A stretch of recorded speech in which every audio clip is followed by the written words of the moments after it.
Turn your Bitcoin into gold at BlanchardGold.com. That's right. Diversify your portfolio and invest in precious metals and rare coins at BlanchardGold.com. View live market prices and buy online at BlanchardGold.com. That's BlanchardGold.com. Things. And who else do we have here? Scrolling on down.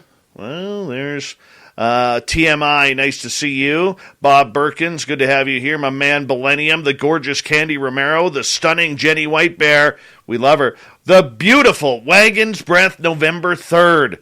There she is. Give us a wave if you don't mind. Swan Man, Christy Beaver, how are you? Welcome. The gorgeous Manitoba Becky. They call her the Wheat Queen. And JR, good to have you back, buddy. How are you? And who else is here? $5,900. And, let's see, Gong Show, nice to have you back. The gorgeous and talented Kira, way to go. Thank you for joining us. Vanner Smith, nice to see you. And Lars Janssen, welcome to the show. We got 29 seconds. Can we get it all in? Flash forward, the gorgeous Jeanette Sanchez. Boz Monster, how are you guys? Michael Fontaine, nice to see you. And B. And, I think we're done. There's Phil Minervino, and I'm watching the clock here. I'm doing two things at once. We're running out of time. We're going to get going here. DD74, Doris, Ray, how are you? And Carfanibre, you're the last one. Horns up. Let's rock.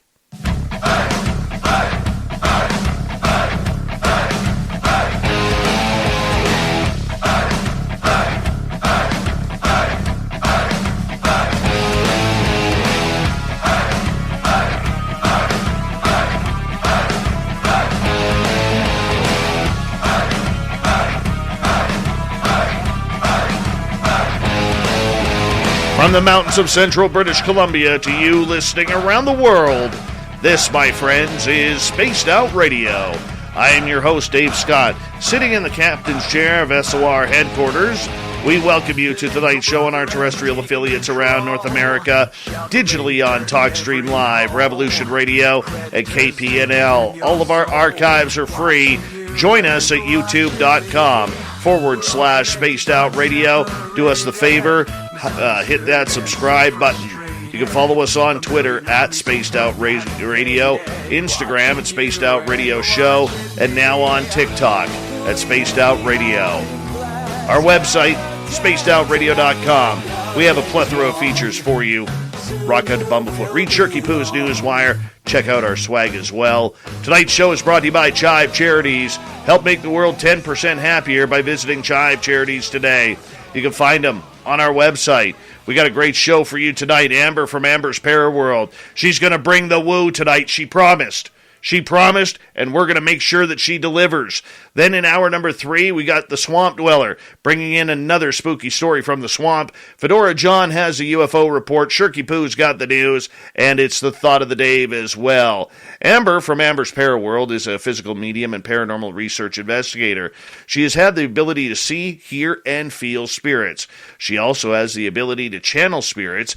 Everything from being in a restaurant and seeing a dead person who insists that she gives a message to his loved one on a few tables over, to seeing random dead people out in public settings, and to channeling for grieving souls. She also investigates everything from UFOs, the fairy realm, ancient entities, Bigfoot, hellhound, shadow people, and even an old hag, a.k.a. she has met my former mother-in-law. Maybe not. I do not know. Let's hope not, because that is scary. Amber from Amber's Paraworld. I'm going to get you to unmute yourself, and thank you so much for coming on Spaced Out Radio tonight. How are you? I'm doing great. Hello, everyone. Thank you so much for having me on here. Now, just for clarification, have you had a run-in with my former mother-in-law? Possibly. Ooh. I don't wish that on anybody. I really don't. But thank you so much for coming on Spaced Out Radio tonight. And I just want to quickly mention, we broadcast to a number of Canadian people who are going through a very tough time now with what's happening politically north of the 49th parallel. Canada, we are thinking of you. I love you, and stay strong. That is all I'm going to say on the entire situation. Stay strong. We got this. We have never lost, nor will we lose this one. Everything will be just fine. Let's rock it, Canada. Let us rock it. All right, Amber, let's get to it. You're somebody who has had these experiences your entire life. You run around chasing around ghosts, UFOs, fairies. I mean, did you ever think your life was going to take this turn? Yeah, I guess. The UFOs or the aliens, I really don't want to pursue that. I've had some experiences with them, and for me, I'd kind of rather they stay away from me personally, but I don't know if that's going to happen or not. That's kind of the one thing I don't really... Why don't you like the aliens? Why don't you like the aliens? What'd they do to you? The encounter that I had recently, it really scared me. Not a lot scares me anymore, but this encounter did scare me. The heart racing, trying to ask them to leave, and it really scared me. I don't like being scared, to where I feel like I'm out of control of what's happening. Oh, that's what drives me nuts about the whole alien thing. Is how out of control that you feel without going into your situation. If it frightened you that much, there's a reason why the extraterrestrial side really seems to scare people, and that's exactly what you are stating right now regarding the entire process of being out of control. I mean, you're somebody who lives in a world where you need to have control in order to protect yourself, yet it's completely different with extraterrestrials. How is it different? Well, for one, it was just like an experience that I'd never had before. And this just happened maybe a month ago, probably not even that long ago. But it was I had this stare off with one for 15 minutes. I did record some of it, but it just they had bad intentions. They wouldn't speak back to me. I kept asking them to leave and they would not leave. And I say there were two of them. There was one and then another one showed up. It just I had that dreadful feeling, just a bad negative feeling from it. I don't think they meant well. They weren't coming over to have a glass of sweet tea with me. I don't know what their intentions were. They have not came back since, but I'm trying my best to, protect the house and myself and my family, so that we don't have any negative experiences from them. But don't you find that the entire phenomena is connected? And with you being highly intuitive, a channeler, basically a beacon, like a Kmart blue light special for the paranormal, don't you feel that no matter what you put out there that you're not going to have a choice? Yes. I feel like that a lot. Sometimes it doesn't matter how many times I tell them, with spirits, stay here, don't follow me. They're going to do what they want to do, no matter what I do to protect myself. I do have boundaries set up in the house. They do get in sometimes. I don't like them to be in my bedroom, so that's kind of off limits. So, yeah, they do. They're like toddlers. Some listen, some don't. They're just going to kind of do what they want. But having some control is very important. Setting boundaries is important. Oh, wonderful. Wonderful. So when did you find out, or when did you figure out on your own that you had the ability to communicate with spirits? It's kind of always been there. I had my first paranormal experience when I was 5, and I saw a UFO in the sky. So kind of from that point on, things started happening. And it's just kind of always been there. I did try to kind of ignore it throughout my teens and early 20s.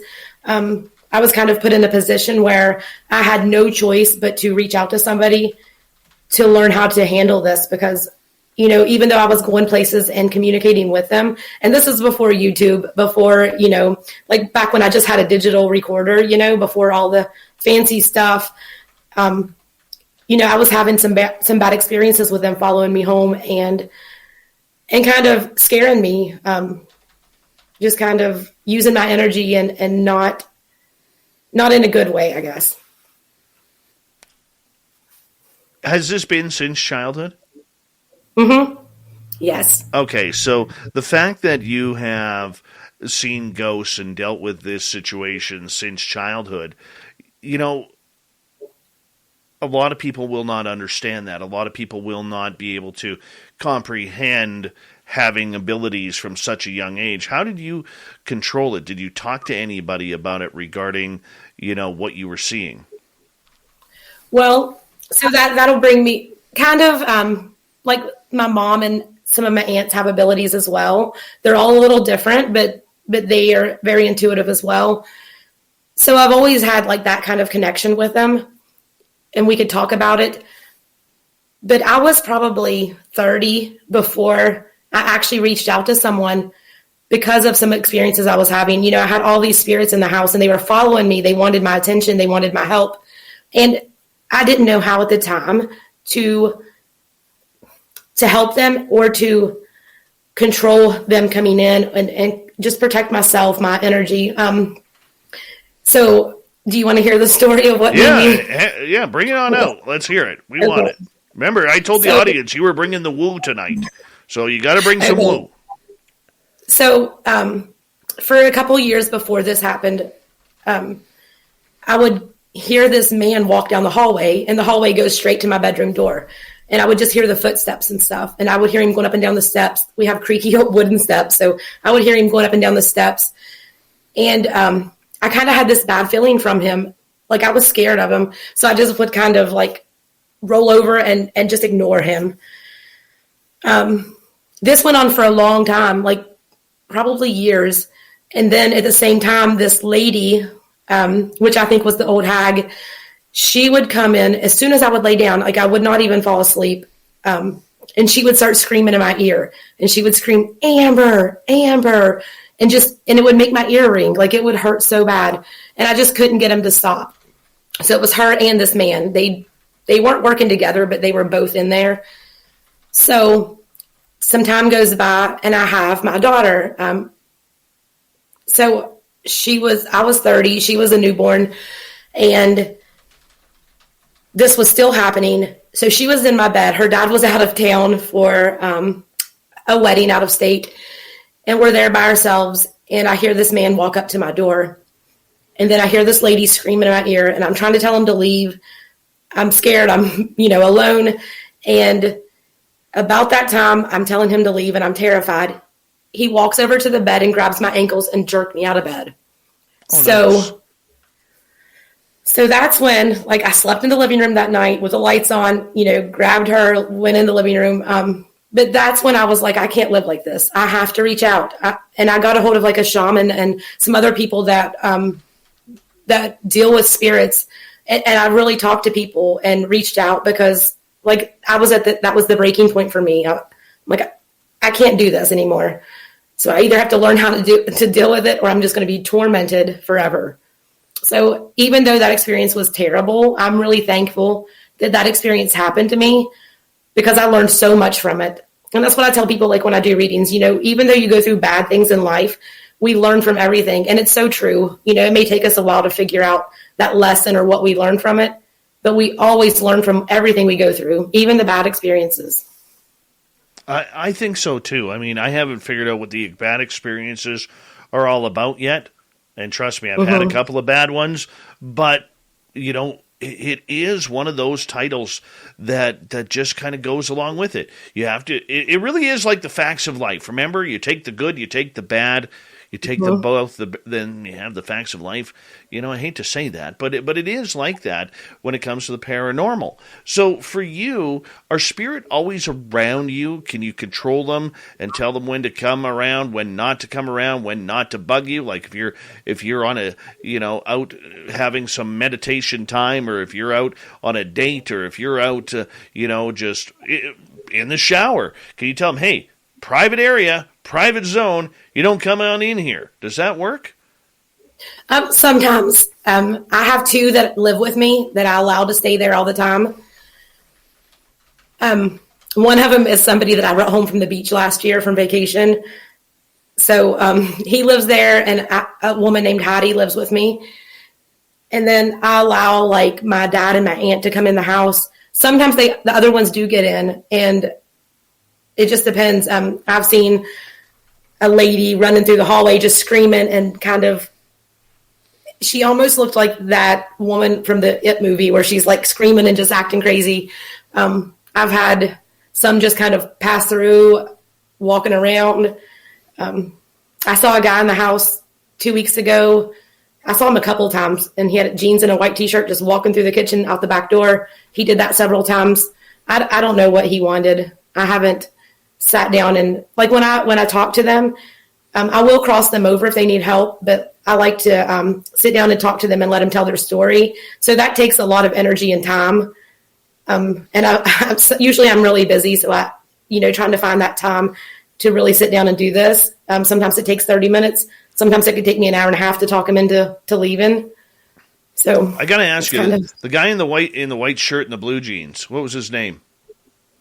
He didn't tell me. I couldn't see his face. It was blurry. Sometimes I see blurry faces.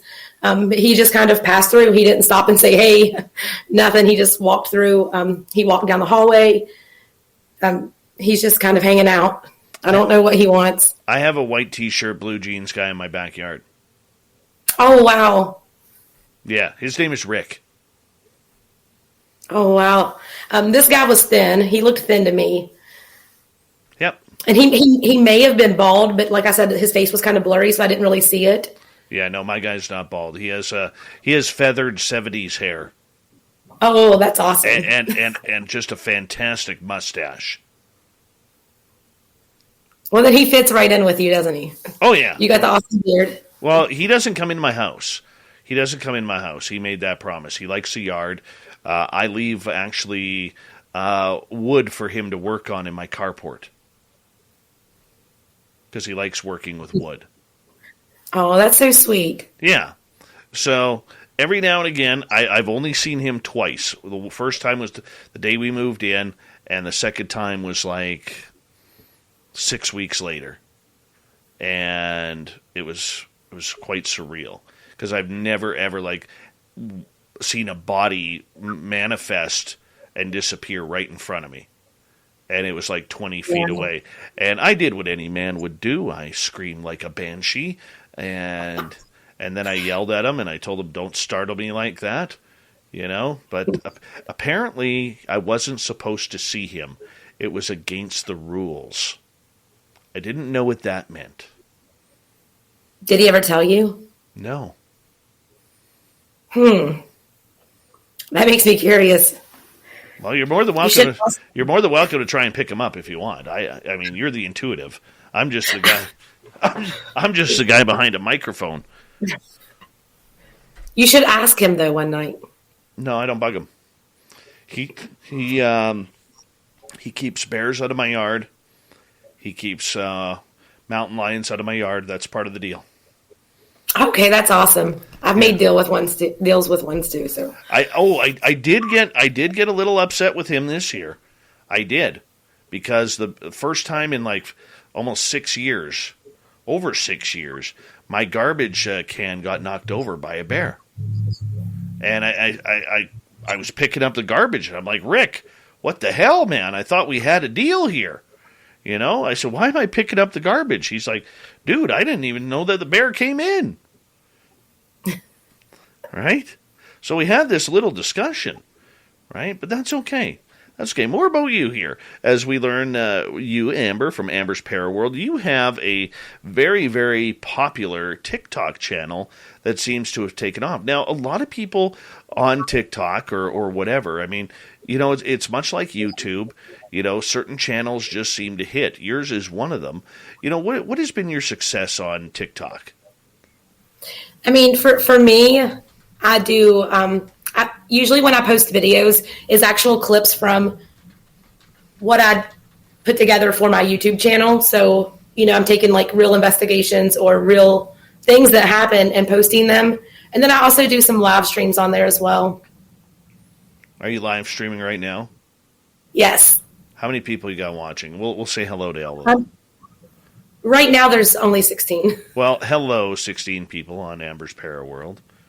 How are you? Good to see you. But I have 1.3 thousand likes on it already. So, oh, nice. So there's been several people through. Nice.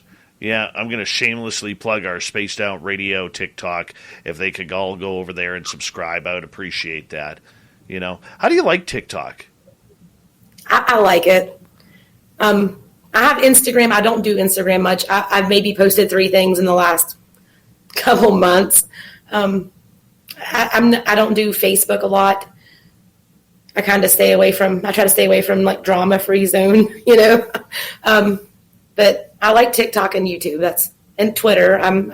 I do share a lot of stuff on Twitter. Yeah, see, I am still trying to get used to the whole TikTok thing. Now, for me, sitting around and just watching TikTok, I can totally do it, but actually creating, or much like Instagram, I've never really figured out the whole rush with Instagram, mainly because I probably hate taking pictures of myself. But for you, it's been a very successful way for you to get your message out about what you do, paranormally speaking. What has been the reaction from your audience members who have taken off on that part and really trusted what you're doing? Pretty much all the people that follow me on TikTok are great. They watch my stuff and they leave positive comments. I do get some people that will kind of like troll my post and leave a lot of negativity. I usually just kind of ignore those. Sometimes I'll call them out on it. It just depends on what kind of mood they catch me in. What's been your biggest TikTok video so far? That was the one where I was filming out in my goat stalls. I was mucking the nastiness up, and I had my phone recording, but it was a good ways away from me, and you can hear a lady named Bernice. Now she's buried at a cemetery about 7 miles from the house. She comes to my house sometimes, and then I'll tell her to go back, and she just kind of comes and visits. She likes hanging out with the goats. That one's at about 1.7 million views right now. Holy cow. And is she on tape? Like, can you hear her? Yes. No way. Yes.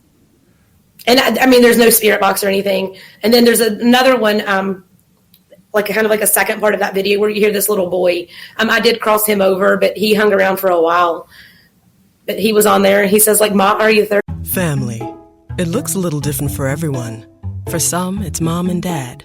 For others, roommates who feel like family. And for others, it's your significant other, their golfing buddies, your children, a high school soccer team starting lineup, and oh look, they're all taking you up on the offer to stay for dinner, really testing the limits of that phrase, the more the merrier. But no matter where you call home, Geico makes it easy to bundle and save on home and car insurance. Easier than making 3 frozen pizzas and assorted frozen veggies into a cohesive meal. To show you how easy it is to file a claim with Geico, we hired a nature show host. In the native habitat of a suburban driveway, the poor victim of a broken windshield is left assessing his vehicle, utterly helpless. Well, not true. If he's got Geico, he can file a claim online, over the phone, or with his handy mobile app. But like a lone gazelle, he'll suddenly be left to fend for himself, awaiting his terrible fate. Nope. Geico will assign him a designated claims team to help him out too. So the gazelle gets his car fixed and everything. Wow, nature is so cool. Geico. Great service without all the drama. He's talking in it. But, I had a lot of positive comments on there, but then there was a lot of people that are like, that's just her throwing her voice. I have a vocal cord injury. There is no way I'm going to yell that far away. My voice gets really high-pitched. I can't do it. There's no chance. What do you say about the critics out there who aren't there in the situation, but their immediate reaction to everything you do, fake, you're throwing your voice, you've got wires set up, this isn't happening. How do you deal with the critics? For me, I mean, I don't feel like it's my job to ever convince anyone that a ghost exists or that Sasquatches exist or that mermaids are real. It's not my job to convince them. I know what I know through experience, and I think that's true with pretty much anybody in the paranormal or cryptid field. We have our experiences, and that's how we learn things and we know things. They can take it for what it is. If they don't like it, that's fine. But when they comment on my stuff, I stay on their algorithm. So, it's kind of defeating the whole purpose of them not liking it. But, I get a lot of comments, pertaining to religion, saying that, I'm doing the devil's work, stuff like that. Me and God are good. We're good. And I don't know. People like to criticize what they don't understand. If I could help somebody understand something, even if a critic or somebody who is skeptic wants to have a conversation with me, I would gladly do that. But I don't like when they just come at me with accusations or, like cussing me out for something that has nothing to do with them. That's not cool. But, I'm definitely open to hearing everybody's, side of what they feel, their thoughts. Well, we've got about 40 seconds left here, Amber, before we got to go to break. I mean, you have to find that backbone. You have to be able to strengthen yourself, I know I get attacked pretty often, and it's one of those things you just have to go through when you put yourself in the public spectacle. Yeah. Yeah, I mean, you have to expect it. It's going to happen. But, just keep being real, keep being, who you are, and the ones that love you are going to love you. And isn't that true? Isn't that true? Other ones. When we come back from the break here with Amber from Amber's Paraworld, and you can find her on TikTok and YouTube, we're going to get into some of her really cool stories. She's got some woo, this lady. She got the woo. And you know what? Dave needs some woo tonight. I need a full-on woo injection that our good friend Amber from Amber's Paraworld is going to give us when we get back on Spaced Out Radio.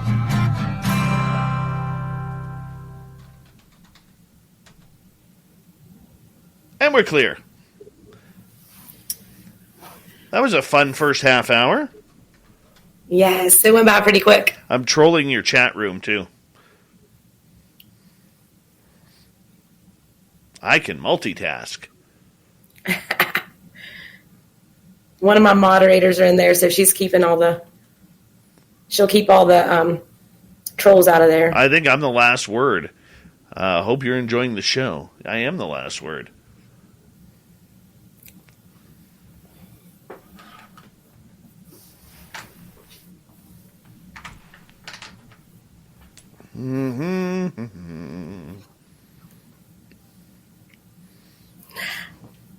Got some of my fam in the chat. Hey, Melissa. Let's see. Green Meadows Alpaca Ranch. Love ya, Amber. Look at this. Right there, just boom. Love ya, Amber. Green Meadows, welcome to our channel. Hope you hit subscribe. We'd appreciate it. Is Dave being a troll? Yes. Yes, Dave is. Mr. Tiny Corn Dog on Twitch, welcome to the channel. And Mark Longoria gives you a love you, Amber shout out. And who else do we have here? Candy's like, yes, we want woo. We need the woo. At National Memorial, you're strong, Amber. Yeah, you're getting lots of love in here tonight. I have some amazing people in my life that I've met through social media. Well, you're quite frequent in our chat room. So yeah. Thank you, Green Meadows. We appreciate that. Apollo 11, how are you? Hobbs Wagon Bread, November 3rd, how are you? Let's see here. Candy, do you see any ghosts around, Dave? The odd time. Oh, Bomber, today is a free day. You go off, girl. You go off. I've been going off all day. Today's a free day. Remember, no talking politics on in our chat room unless it's about our illustrious Prime Minister in Canada, who is an absolute weasel, crook, should be arrested. But that's just me. Slackmate, how are you? Welcome to our chat room. Ted Forquerian, how are you, bud? Amber, she got some ghosts. She got ghosts. Thank you, Bomber. Thank you. I'm going to support that message right there as my feelings as well. And, yeah, there we go. Now I feel good. I needed that.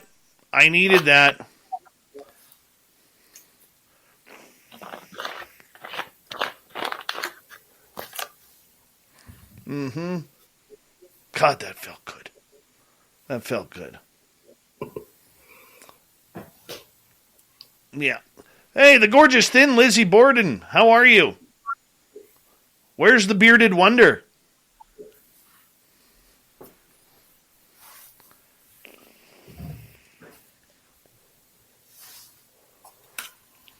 For those of you who don't know, or excuse me, or do not follow politics, Canadian Prime Minister Justin Trudeau today enacted the Emergency Act, which is the equivalent of the World War I War Measures Act against our people, against all Canadians. And it gives him the fundamental power, even in a minority government, to do whatever he wants without consequence. And the sad part about it is you have to understand the Canadian electoral system on how it works, but not our opposition party, but the second party in opposition actually supported the motion of this kind of communistic fraudulent activity. So most Canadians right now, we're all on edge right now, and we could use some love, support, prayers, and Canada never loses. That's all I'm going to say. We never lose. Ever. That's all I'm going to say. I'm going to scratch my nose. Mm-hmm.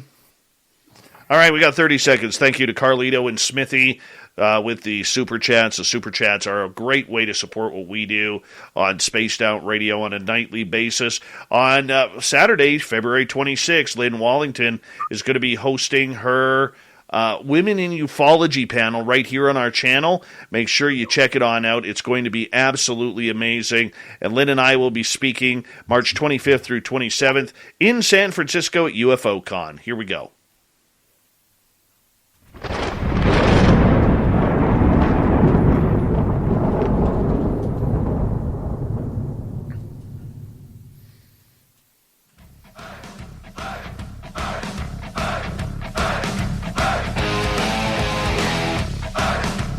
Second half hour of Spaced Out Radio is now underway. My name is Dave Scott. Thank you so much for taking the time to join us. We really do appreciate it. Want to remind you that if you've missed portions of this show or others, check out our free archives by going to youtube.com/Spaced Out Radio. Do me the favor, hit that subscribe button. Our website is spacedoutradio.com. We have a plethora of features for you. Rock out to Bumblefoot, read Shirky Poo's Newswire. Check out our swag as well. Follow us on Twitter at Spaced Out Radio, Instagram at Spaced Out Radio Show, and now on TikTok at Spaced Out Radio. We continue on with Amber from Amber's Paraworld. We're getting deep into the paranormal tonight, as Amber is a lifelong experiencer of everything from ghosts to Sasquatch to the fairy realm and every UFO in between. Amber, welcome back. Hello. Hello. All right. Hello. I want to get into it with you. What is your most memorable story that has happened to you? What's your most memorable experience? I don't know. I mean, there's a lot of them, so there's just so many. It depends on what you want to hear about. Well, let's start with ghosts. Okay. Well, I did tell the one earlier. That was kind of traumatizing a little, but let's see. This is kind of a good story. This isn't going to be a scary one, but last year we went on vacation, and as soon as I walked out onto the sand, I heard this man say, "Hey, I'm Paul," and he wears nothing but swim trunks, red swim trunks. He's in very good shape, nice hair, brown hair. I mean, he passed away, I think, in the early 50s, but he's the one I brought home with me. He had passed away from been out on a boat and his boat overturned. He was fishing. I don't know if he did it all the time or he was just kind of out fishing for the day, but he's really cool. When I got home, my mom had told me the next day, because she didn't go with us, but she said, I had this dream last night, and I could see this man on the beach, and he didn't turn around, but she saw his back and his shorts, and he said, "Hey, tell her I don't want to cross over. I want to stay here." So I was like, okay, that's all you have to say to convince me he can stay. He used to have my keys and do some stuff like move things around. He's quiet now. We had to talk about it. So he kind of keeps to himself now. He doesn't do that. But they do warn me if him and Heidi as well, they warn me if something negative tries to come in. So they're kind of like my guards at the house. Why would you invite ghosts to live with you? That just kind of trips me out. Because I can't say no. No. He really was a good one. He was a good one. I offered to cross him over. I didn't take anything with me to the beach, like dowsing rods or anything like that. We flew, of course. I could just see me getting like patted down because I have big copper dowsing rods on me. So I was like, you just come home with me and I'll cross you over there. But I let him stay. He's really sweet. But either one of them, like Heidi, I'm so attached to her as well. I love her so much. But she knows that like if she ever wanted to cross over, that I'll help her. I don't think she would actually need help. She could go if she wanted. But I just have a soft spot for him. Like now when we go places, if we're going to a haunted place, sometimes my mom goes with me and she'll be like, I don't care if this is like, they say they're a little kid and they need your help. You're not bringing anything back to your house. Like don't take anything home. She tries to look out for me. So I've been not doing that, but they follow me anyways. I've got there's about 32 right now spirits that kind of just hang out in the yard. Really? Some of them do need help, but like I said, it's going to take me hours and hours to go out there and figure out what they need. And why do you think they come to you? I'm not saying that as an insultive question. Please don't. No, you're fine. When I had that experience I was telling you guys about where I had to reach out to someone. So this man I spoke to, he told me that when you have the ability to see them, he said, imagine that you're in this, it's dark outside. Okay. There's nothing, you can't see anything, but then you see a flashlight and you want to go to that light to see what it is. He said, it's kind of like when bugs go to a light at night, they see that light inside of you and they know. So they're kind of just all going to you. And it makes perfect sense. At least with me, it does. It makes so much sense why I've had experiences my whole life and why they follow me. You know, even when I don't want them to, sometimes they still follow me. So that makes a lot of sense. You know, it's like bugs to a light. They know that you have that light in you and that you have that ability to help them. Yeah, that's actually a very beautiful way to put it. And I never would have thought about it that way. You know, everything's black and then you're kind of that beacon of light in order for them to kind of to go to. And, you know, when you get ghosts that are coming to you, and I'm sure you get them of all ages, of all timelines, is it easier to deal with ghosts that are, say, from a further away timeline than a newer timeline where maybe they just crossed over? Time doesn't really exist anywhere but where we are. No, so I understand that. Yeah. So even if they've been gone for like 200 years, you know, they don't realize that. So it's kind of like sometimes it's still fresh to them. They still are like looking for their family or they don't realize they're dead still, even, you know, 200 or 300 years later. The little boy that I was talking about earlier that I have him recorded on video, he passed away in the late 1800s. It might have been early 1900s, but the way he was dressed, it was definitely maybe 1902, 1903, maybe a little before that. He was still kind of looking for his mom. She had passed away too at the same time he did. So I don't know what happened to where they couldn't find each other. I still don't know that. I'm still learning so much. You never stop learning when it comes to cryptids, paranormal, any of that. You never stop learning. And, you know, I don't know why some need help. Some, you know, I guess they're just looking for somebody or they don't realize they've died. Maybe they get lost. I don't know how that works yet, but I did help him reunite with his mom. He was actually murdered by his father. A very sad story. I was crying the whole time. You know, I was helping him. I get so attached to them and their stories, and you know, I feel bad for them, even though they're dead, even though they scare people sometimes if they show up. They were human, you know, they had emotions too. They had feelings too. They were still human. And we have to remember that when we're dealing with paranormal. They're not all these, you know, dark black creatures that you see on TV shows and all that stuff. No, I can totally understand that, and I can appreciate that. How can you tell, though, if a spirit is telling you the truth? Because I think that's the biggest misconception that we have, is that these spirits can manipulate and be whomever we want them to be. They can. I mean, they can kind of show you what they want to show you, like their outfits, their clothes. At least for me, that's how it works. And, everybody that has any type of ability, we all have different abilities. Some people that I run into think that it's all black and white, that everybody's the same. And that's not true. Some people can see them different ways than I do. But for the most part, I've never really dealt with that too much. There's been ones that will try to make themselves look scary, like a big shadow figure, or, try to be really tall and creepy. And it's just a human spirit that's just angry and ticked off. And, they were like a negative person in life, so they're still acting like that. Usually that's what it is in my experience. Right. So for you, can you tell if a ghost is actually hiding its own truth to you?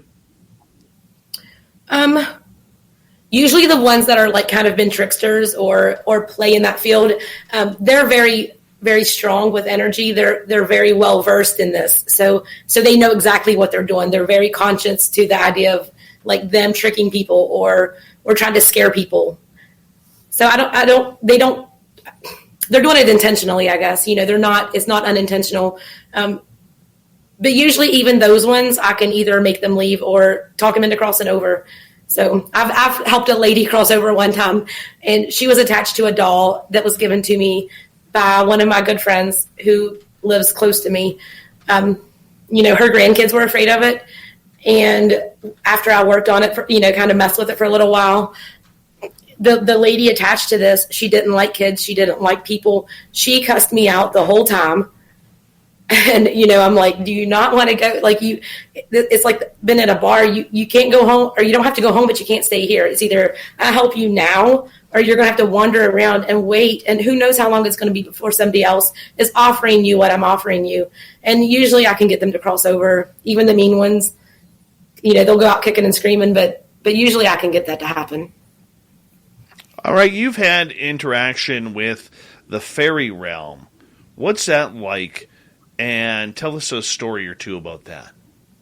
So I've kind of always been kind of lenient with fairies, with the fae, because I've heard so much of like if they take something of yours, or like if you put a yard decoration out and they think it's that you're gifting it to them and they take it, like it can you could be in debt to them, or your family could be in debt to them for like generations.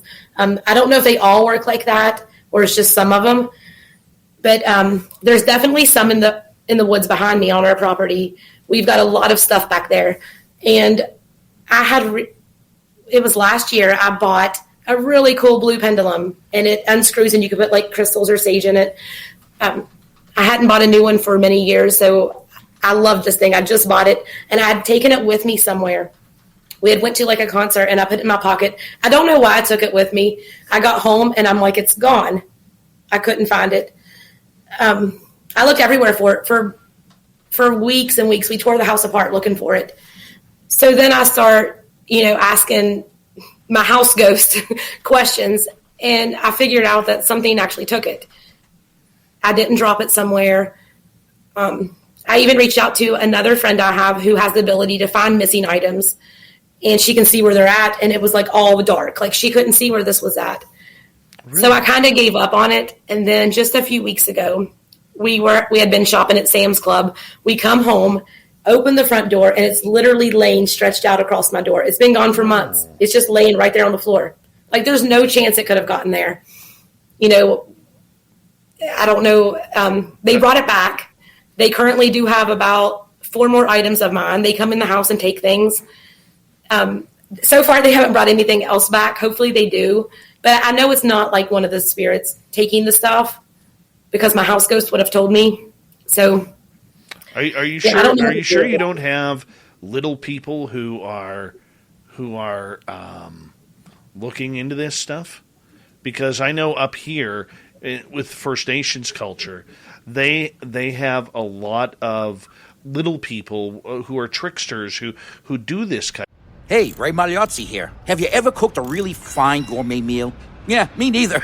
But I'm told it all comes down to the ingredients. And when I need ingredients to improve my car, the place I go is eBay Motors. Whether you roasted your last transmission, graded your current floor mats, or pureed your side view mirror on a lamppost, eBay Motors has the right parts at the right prices. 122 million of them. And by the way, if you recently fired up your grill, don't worry, eBay Motors has grills too. eBay Motors. Let's ride. Peacock is streaming your favorite shows, movies, live sports, breaking news, exclusive originals, and every live WWE pay-per-view. It's The Office, Chris Lee Knows Best, and Peacock original shows like Punky Brewster. Peacock, watch for free, upgrade for more. Stream now at peacocktv.com. Stuff. One time when I was filming in my woods, I did a whole series of like my haunted homestead because my woods are creepy. So I was like trying to be brave and go in there and film. I did see this, I don't know what it was. It almost looked like a Gollum. I mean, it's about 2.5, 3 feet tall, and it was solid white and kind of blurry, but it was shaped like a human. And it reached, like it went around the tree. I saw its hands and its face, and then it went back behind it. I did have the camera on it, but my flashlight, it's like 1,800 lumens, but it doesn't like zoom in. It's wide open, so I couldn't see it. I did not get it on film, even though I would have loved to. But I did see it. I don't know what it was. I've seen it a couple of times since then. I've seen ones that are flesh colored, or like a beige, and it was a little taller. It didn't have any clothes on. It was kind of blurry face, just human shaped, and it was behind the tree right in front of my yard. Like there's a tree right by the house, and it just kind of peeked around and took off. I don't know what those are, and they won't tell me. So some of them, I only know what they tell me. So if they don't want to talk to me, then it's just kind of my guess at it. Do you believe then that there is a difference between fairies and the little people that many First Nations and or American Indians have interaction with? Yes. The most common things that we kind of all talk about, or a lot of people know about, are like the fae, some of the cryptids and spirits, ghosts. But there's so many things. There are so many other things. Like on my property, I have 2 ancient entities that live there. They don't like me. I don't really like them, but we respect each other. I kind of set a boundary with them, and they agreed to it. When I see them, they show themselves about 20 feet tall, solid black, huge with these red eyes. They're really scary. They've been there for probably 200 or 300 years. They're not leaving. They want to stay there. And I mean, I don't know really what they're called other than I just call them my ancient entities. I've never seen that before anywhere else. But there's so many other cryptids. Like there's so many other things of different dimensions. I always say that if people knew everything that existed or could see everything that was out there, like all the different beings and creatures, nobody would ever leave their house again, ever. People would be terrified. And maybe that's why a lot of people don't see all of them because, Well, let's get into some of that woo. I mean, that you can't hype up that type of woo without giving us some examples here. We need this fix. So, I think the entities that live behind my house are just like some kind of nature. I don't know if it's like a nature spirit, but they've just been there a long time. They do not like when I'm there. I did go up there and I'm like, hey, if you guys are cool with me being here, like there's a part we don't mow, okay, because it's a hillside. So in the woods, we don't mow that. I go up there sometimes. Some of my goat pen goes up in there, but I'm like, you guys stay here. Don't come down where it's mowed. And I'm not going to go up there and bother you. And so far they've done that because they did used to come down. There was a time a couple of years ago, a friend and I were sitting in my yard on the hill and we're, using dowsing rods, trying to talk to the people that are buried on my property. And I got shoved on my shoulder. And I know it was them that did it. It wasn't just a random spirit. It was one of those entities. Right. So my question is, when you're dealing with this, how do you know that there are certain areas on your property you can and cannot go? Have you you've obviously made deals with with some of these creatures. Yes. Some people may say that's not a good idea, but it works for me. I can go wherever I want, but I just don't, I don't mess with them. Like, I don't go out there and bug them and ask them a lot of questions. If I need to go up in the woods and walk around, they usually leave me alone. But they don't come down past where I've mowed, which is kind of the way I want it. The spirits there, the ghosts, they just kind of go wherever. Our house was built in 1850. So when I looked up the property stuff on it, it says there's an unmarked grave. I have not found it yet. So there's no headstone. There's none of that. I have suspicions of where I think it is, and I think there's 3 people buried around that area. It didn't say how many people were buried or the names of who was buried there, but it was from a long time ago. So they're still roaming around there somewhere too. There's a lot going on at that place, just a lot. Oh, man. Do you think that your yard, or let me ask you this, how much acreage do you have? Or how big is your It's about 2 acres. Okay. Do you think with those 2 acres that you have some sort of portal or some sort of gateway to the other side on your property? Yes, there is a portal, and it's over by my trash can near the road. It doesn't get used as much as what people would think portals get used. I have not blocked it off. I'm not sure how to do that. I'd have to look it up or, just go mess with it. But it doesn't get used a whole lot. I will tell you, and people are going to think I'm nuts. Okay, a lot of people have, I'm sure, seen like the show A Haunting, or, where people go tell their ghost stories of when they move in this house and it's haunted. Well, we kind of did that. So we move into this place, and all the bedrooms are painted black. The ceilings are painted black, and there's 666 written all over the walls. There's a mirror in the bathroom that I really didn't throw away till I left it there for years and years and years. And there was definitely something with that mirror. Stuff was going on, but I just kind of took some primer and painted over all of it. So, I just painted over it and was like, forget it. But then all this stuff happened, and, we watch these shows and you're like, oh my gosh, why don't they just move? Why don't they just move? But we did it too, so I don't know. No, I understand that. I totally understand exactly what you're saying regarding that, because I've been on properties where there has been a lot of interaction and reaction with that. Do you think it's the area you live in, or do you think that because you're there it's happening? No, it's definitely the area. I think anywhere I would go, they're going to follow me and be there. Maybe not some of the other stuff in the woods. Actually, right before this show, I was sent a video from a friend, neighbor, right down the road. They caught it on their camera outside, and you can see this white thing. It looks like it has wings, but it's like literally, it's not a bug. It's tall, but it's just kind of jumping all over their cars and walking down the street, going in the woods, running all over the place. And I'm like, I'm not there right now, but I'll go over there tomorrow night and check it out. It's awesome. I'm going to see if she'll let me post it on my TikTok tomorrow. It's really cool looking. Really? That is awesome. Now, do you also, I know you've had some bad stuff happen with aliens, but do you have a lot of UFO activity that happens on your property as well? Not that I've really noticed. Like I said, the first time I saw a UFO, I was 5, and I still remember that.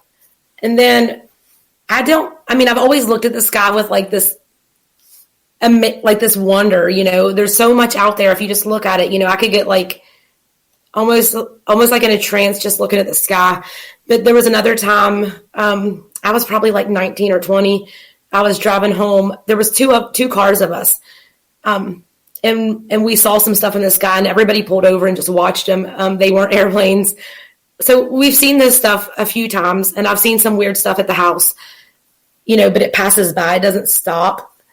So, I'm not sure if there's like a correlation with what's going on my property and the ETs or anything, but I know that there's something I'm not experienced in. So it's like, I don't know enough about them, you know what I mean? To base my decision. I just know that they scared me, and I don't really want to go there again if I can help it. But I've heard once they make contact with you, they're going to keep doing it. So we'll see. Well, if you're already connected to the phenomena, that's usually what happens. Yeah. You already know that, though.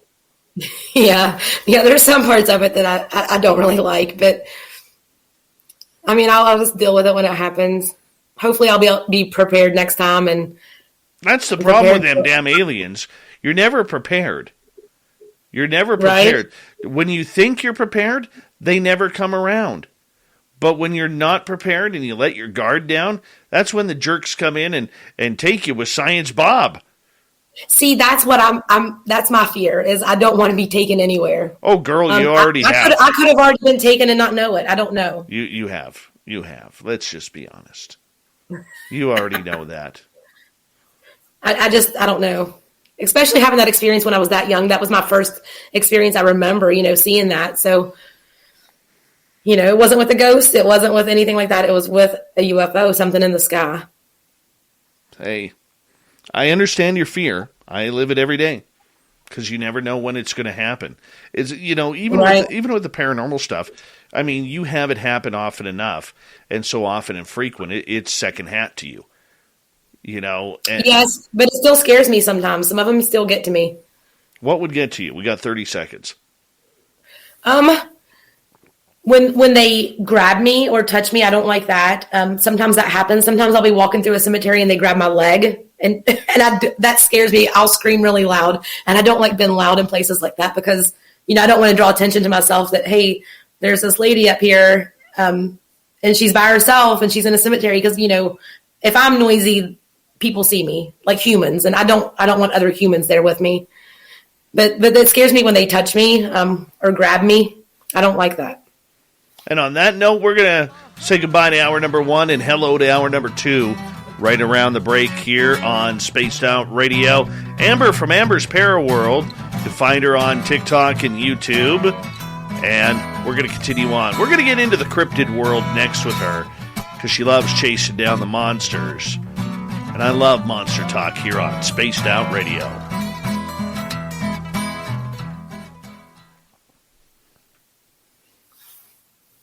I'm just going to quickly step aside. I'll be right back in a couple of minutes, okay? Okay.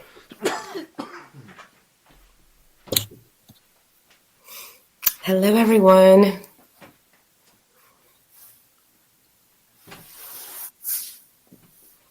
Thank you, Janica.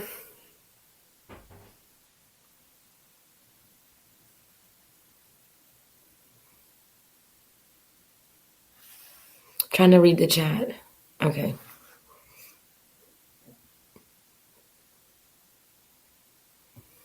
Apollo, yes, I do have a lot. I have several photographs of them.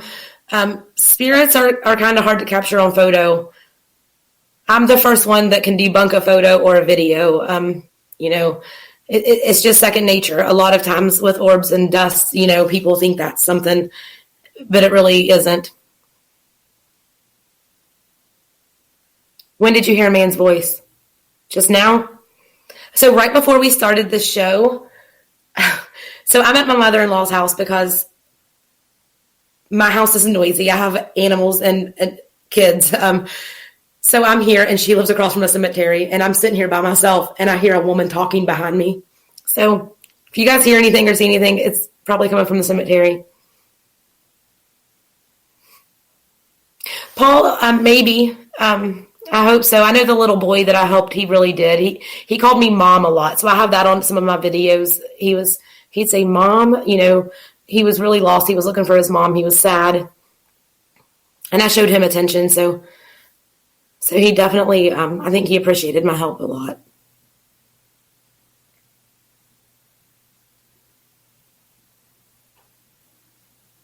You know what? I heard that too. I thought maybe it was like some kind of glitch in the audio. I don't know.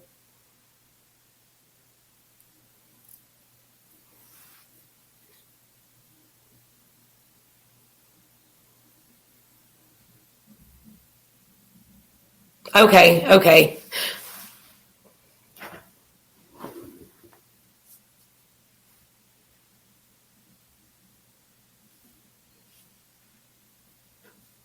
If anybody on TikTok watching wants to watch this live on YouTube, jump over to Spaced Out Radio on YouTube because it's live on here.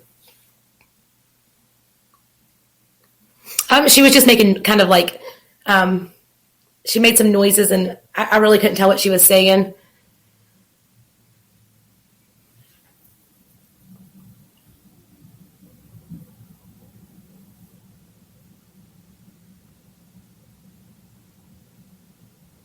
Nightmare, hey. Hey, Kira.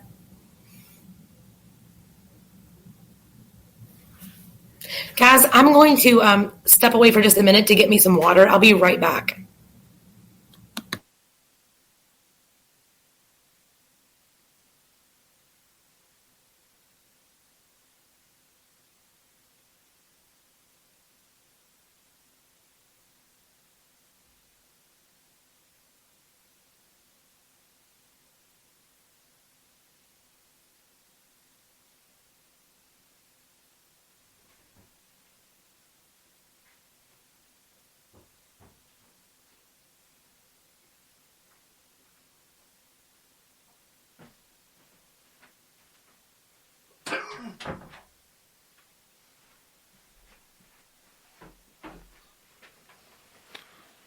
Hi, everybody. Radagast, how you doing? Been a while.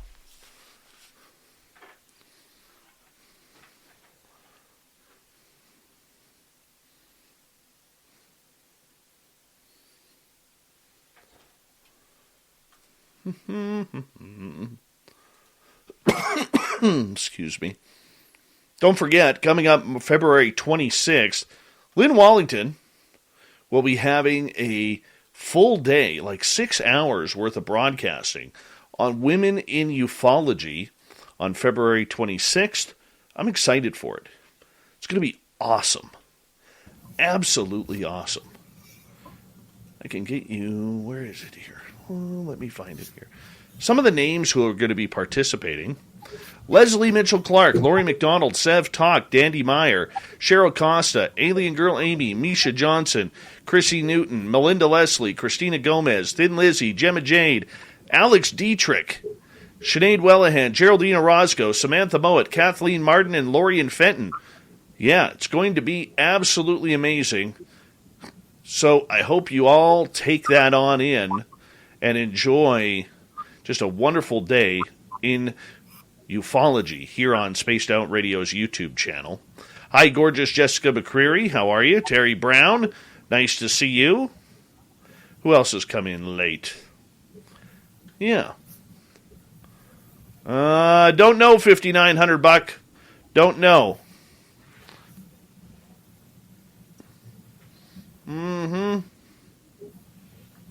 Amber is here from Amber's Paraworld.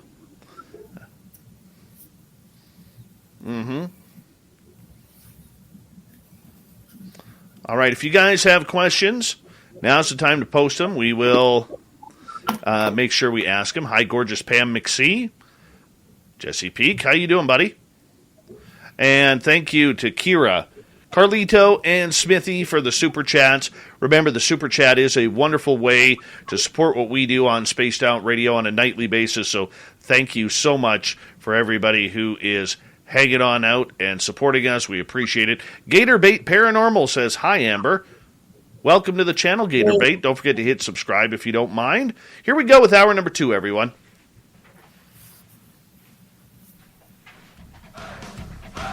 You're listening to Spaced Out Radio with Dave Scott.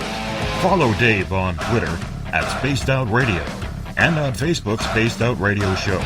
Here we go with hour number 2 of Spaced Out Radio tonight. My name is Dave Scott. Thank you so much for taking the time to join us. We really do appreciate earning your listening ears wherever you are on this beautiful planet we call Earth. Hi to everyone listening in on our terrestrial affiliates around North America, digitally on TalkStream Live, Revolution Radio, and KPNL. All of our archives are free. Join us at youtube.com/Spaced Out Radio. Do old Davey the favor, hit that subscribe button. The Desert Clam has set the password for tonight in the SOR Space Travelers Club. Secular. Secular is your password. Use it wisely, space travelers, as the clam sets the password each and every night right here on Spaced Out Radio. Our website is spacedoutradio.com. We have a plethora of features for you. Rock out to Bumblefoot, read Shirky Poo's Newswire, check out our swag as well. Follow us on Twitter at Spaced Out Radio, Instagram at Spaced Out Radio Show, and now on TikTok at Spaced Out Radio. We continue on with Amber from Amber's Paraworld, where we are checking on out all of the weird and strange encounters she has in her daily life. She is a psychic medium. She is a channeler. She's had experiences with UFOs, ghosts, cryptids, and everything in between. Now, Amber, welcome back. Hello. I got some questions from the audience for you. Okay. Let's start off with Bombshell Bomber here, who is asking, what is the scariest and what is the weirdest thing you've seen in the woods? Can you elaborate in detail, please, and thank you. Let's see. It takes a lot to freak me out, but in my woods, that's the scariest woods I've ever actually been in. As far as, because I think it's the fact that I have to live there, so that scares me. But I've had people touch me in there, and then I also, one night I was filming for my YouTube channel, and it was starting to get dark, so it looked darker on the screen, but it was a little lighter outside. And I look over toward where my goat pen is, and it's about 50 feet away, and I see this black creature, probably 7 feet tall, and he had his arms sticking straight out, and he walked forward and just kind of disappeared right into the fence. He walked about 3 feet and disappeared.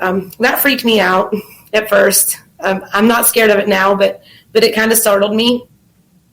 It looked like a big grizzly bear that just disappeared. Wow. Was that in shadow figure? No, I think this was like full body. It was like a beast. It was not a human spirit. That reminds me of a story when we were running around the property where we were having a lot of interaction. We would see shadow figures across the street in the forest kind of roaming through the trees. And we walked in there one day, and you know how sometimes trees split into two trees? And right in between, we saw this shadow man standing there. And I ended up leaving in there as the other guys went and chased it. I walked out, and me and my friend's wife were standing right by the road, and we saw this other... Geico asks, how would you love a chance to save some money on insurance? Of course you would. And when it comes to great rates on insurance, Geico can help. Like with insurance for your car, truck, motorcycle, boat, and RV. Even help with homeowners or renters coverage. Plus, add an easy-to-use mobile app, available 24-hour roadside assistance and more, and Geico is an easy choice. Switch today and see all the ways you could save. It's easy. Simply go to geico.com or contact your local agent today. Blanchard Gold has been in the precious metals and rare coins industry for over 45 years. When you purchase from Blanchard Gold, we'll store your precious metals or send securely in discreet packaging. Trusted by 500,000 customers since 1975, Blanchard Gold has a Better Business Bureau rating of A+. Buy today and use promo code FREESHIP to receive free shipping on any order. That's promo code FREESHIP to receive free shipping at BlanchardGold.com. Shadow man standing right by this sign, and literally it morphed into a bear and started coming towards us. Oh, wow. Yeah, that was a little trippy. Let's go to Big J here. Do you use a Ouija board or do blood magic rituals? No. I've used a Ouija board when I was younger, before I knew what they were. I had a creepy experience. I was probably 9, 10 maybe. We were messing around with it in my friend's basement, which that we should have not been in the basement, right? I had a glass of water sitting on the banister, the stairs going down, and we were messing with it, and the planchette started spinning, and we moved our hands, and it flew off and broke my glass of water about 7 feet away. I didn't mess with any sense. I do think that they can be used to, it's a device to contact spirits. It's a piece of equipment. If you use it with the right intentions, I think they can be used properly. I don't think they're all going to, summon demons like people think they do. or see on TV. Really? Well, that's kind of cool. That's kind of cool. All right, let's move on here to another question. Sir Whiskers is asking, have you ever seen any black-eyed children? I have not. I don't know that I want to. I've heard the stories, they knock on your door. Actually, when I got here tonight, I kept having this dreadful feeling like somebody was going to bang on the door. So far, it hasn't happened yet. But, I mean, what do you do, Definitely don't talk to them and don't let them in. Don't let them use your phone. But I have not had that experience. I don't want to, but if I ever do, I will definitely document it. I will try to document it the best I can. Everybody would know about it. I would tell people, at least warn people. No kidding. But what you said, Dave, about the tree that split and you saw that figure. Yes. When you have time, if you look on my channel, I put out a Dogman video last week, and the thumbnail is literally just a screenshot from a piece of my video because I stink at making thumbnails. I circled it. If you look at it, there's a black figure standing right in that tree. Oh, wow. But yeah, that's funny that you said that. We've had a lot of similar experiences. Do you have Dogman on your property too? Not on my property. I went somewhere else to film that. I mean, I guess I could have one. Not that I know of. All right. Larry is asking, how do you help someone pass over? Pass over, sorry. Well, when I cross them over, usually I'll sit down and I don't film all of them. I filmed a few of them and put on my channel to kind of show people what I do. But sometimes it gets personal. They'll tell me what happens. Usually when I'm filming it, you can just hear them talking. Usually I don't even need a device. So I'll talk to them, let them tell me their name, what happened. They'll show me images like they do when I'm channeling for somebody. And then I'll just ask them, are you ready to go see your family? Are you ready to go see these people that you loved and you missed? Most of them are so ready, and they're like, I can't find the light. I don't know how to do this. And what I do is I'll say, look, I'm going to pray with you. Are you okay with that? And I'll pray with them, and I'll ask God to come and take their hand. I'll ask this, the light. I'll tell them to look for the light, and, tell them to reach out into the light and go with God. Go to the other side to the light. Once spirits get there, they can still come back and visit their family. I think some people have a misconception that once you're crossed over that you can never come back. And that's not true. Some can come and go, you can do what you want, but there are some that's never been there. They've never had that chance to heal. The traumas of this life, they have to heal. And that's what they do there. All right, let's move on to another question here. This one comes from Radagast.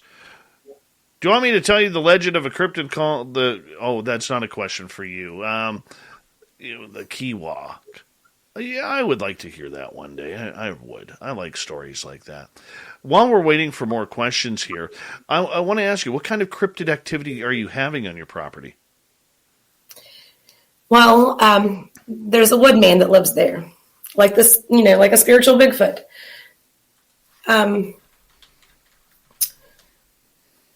I don't think there's anything to be afraid of for anybody as long as you have good intentions. Our intentions mean everything. How you go into something. And that's true with human contact. When we talk to people in our lives, our intentions put out this energy. So, if you have good intentions, I don't think there's anything to worry about with the cryptids. Now, I'm not saying that some of them aren't, like maybe the hellhounds or some of these other ones are maybe negative, but as far as like Bigfoot, Sasquatch, I don't think that they should be feared. Well, yeah, me either. I mean, I think it all depends on where you're going with. I think there's rogue pods of them, much like killer whales. Right. The main pods, you don't need to worry about the main pods. But these rogue pods where whales have been kicked out of their pods and they have to come on their own. I think Sasquatch is much the same way in regards to that. How often are you seeing this Sasquatch type creature? It started out with me filming in my woods and doing a spirit box, and I kept getting Bigfoot No, I didn't get Bigfoot there. I got that at the other cemetery where I had the Dogman encounter. I got Woodman, and it kept coming through, and I'm like, what does this mean? So I started looking it up, and then I kind of figured out that it's sort of like a Bigfoot, just a different type, I guess. So I started trying to contact him. I want to be his friend, and so far I'm working on that. I do believe that Bigfoot and Sasquatch can come in and out of our realm. That they're kind of on a spiritual level too. Some people think that maybe they're like flesh and blood, like bears. I don't believe that. I don't think anybody's ever going to successfully like just go out and grab one up, and you know what I mean? Like, I don't know. They're so much smarter than we give them credit for. They know so much. Their energy is way more advanced than ours is. I don't know. I think everybody should just love them and respect them. Respect is so important. Now, this one, is it just the one on your property, or is there more? There's a family on my property. Okay. A family of them. That's very cool. That's very cool. How often are you interacting with them?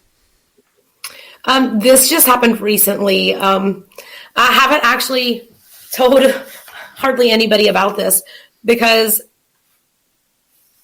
I decided one night, I'm like, if I can channel people who have passed away, if I can get images from them and hear them talk, why can't I channel one, right? That's what my thought process was on this. So I just kind of jumped into it. I laid my phone on the couch. It's facing the ceiling. I didn't actually record this. I used my dowsing rods a little bit, and it was quiet other than my fish tank. It's so noisy. The new pump is like a waterfall, and it's so loud. I should have unplugged it, but I didn't. Anyways, I'm talking to him, and I'm like, hey, are you there? And I could hear him. Like, you can, on my audio, you can hear him talking. He didn't say a whole lot of words, but he did say like yes and no's and a few words. But it was a growly voice. It was not any of the spirits in my yard. I know what they sound like. So yeah, I did communicate with him, and he did say he did not like to be called Bigfoot. He did not like it at all. He didn't like to be called Sasquatch. So I guess that's just our names for them. But he didn't like it. He was hesitant to let me know about his children, and I guess any of them would be. I'm hoping to try to document more of these encounters with him, and then eventually, once I get his permission, and I do want to ask his permission before I would share it with anybody, because I'm trying to earn his trust and his respect. So I don't want to do anything to ever make him not trust me. And people can think I'm nuts if they want, but if I'm talking to him, I want his permission before I share that stuff. But yeah, when I play it back, I can hear him. I can hear him talking. It was really cool. It was an amazing encounter. I'm glad he trusted me to talk to me, but he told me his name, and I thought it was really cool. So, and that he has a family. He does have a family. And of course I asked, this was like right around the time I had this experience with the ETs. So I did ask about the ETs. He doesn't like them. And I never thought that they did anyways. So I kind of they're different. Even if they're both on a different realm, they're different. Because I know there's a lot of people that think that Bigfoots could be extraterrestrial. I've heard that so many times lately that they're like kind of working with them, but I don't believe that's true at all. He didn't like them. He doesn't want nothing to do with them. They do like the Fae, at least the ones on my property. They like the Fae. They work with them. And I think there's an ultimate, there's this goal. There's this main reason that's bigger than we know right now of why they are allowing people to contact them, and why this is all going to come together soon. And I think we're going to have to work with these cryptids and these other species that sometimes people don't understand. We'll eventually have to work with them for a higher cause one day. Well, we'll see. Does he like being an enigma? He just kind of hangs around. I mean, I think they are well aware that humans kind of seek to destroy, you know. Oh, I get you there.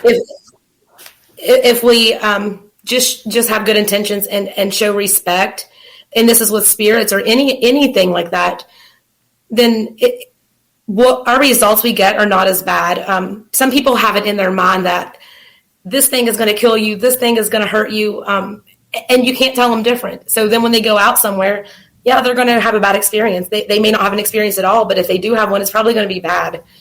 We have to learn to change the way we think.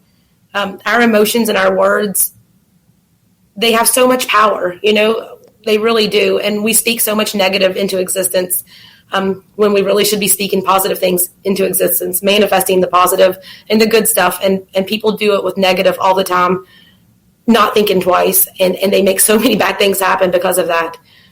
So intentions, people, you know, always watch your intentions and what you say.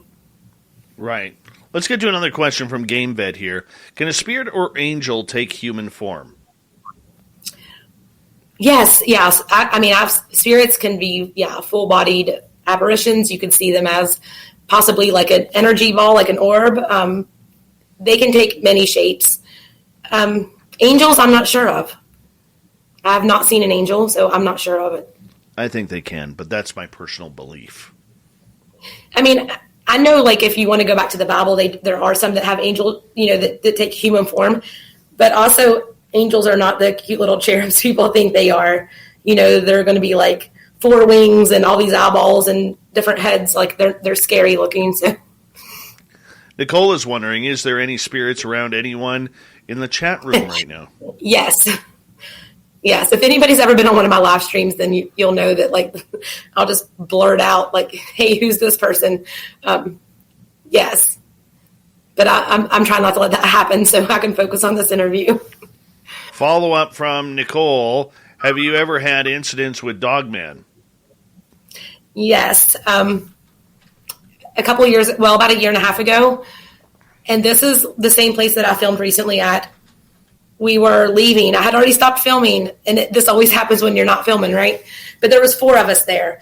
So we're walking down the steep, I mean, we were in the woods, no cell phone signal, no communication with the outside world. And we're walking down this really steep hill, and we hear growling.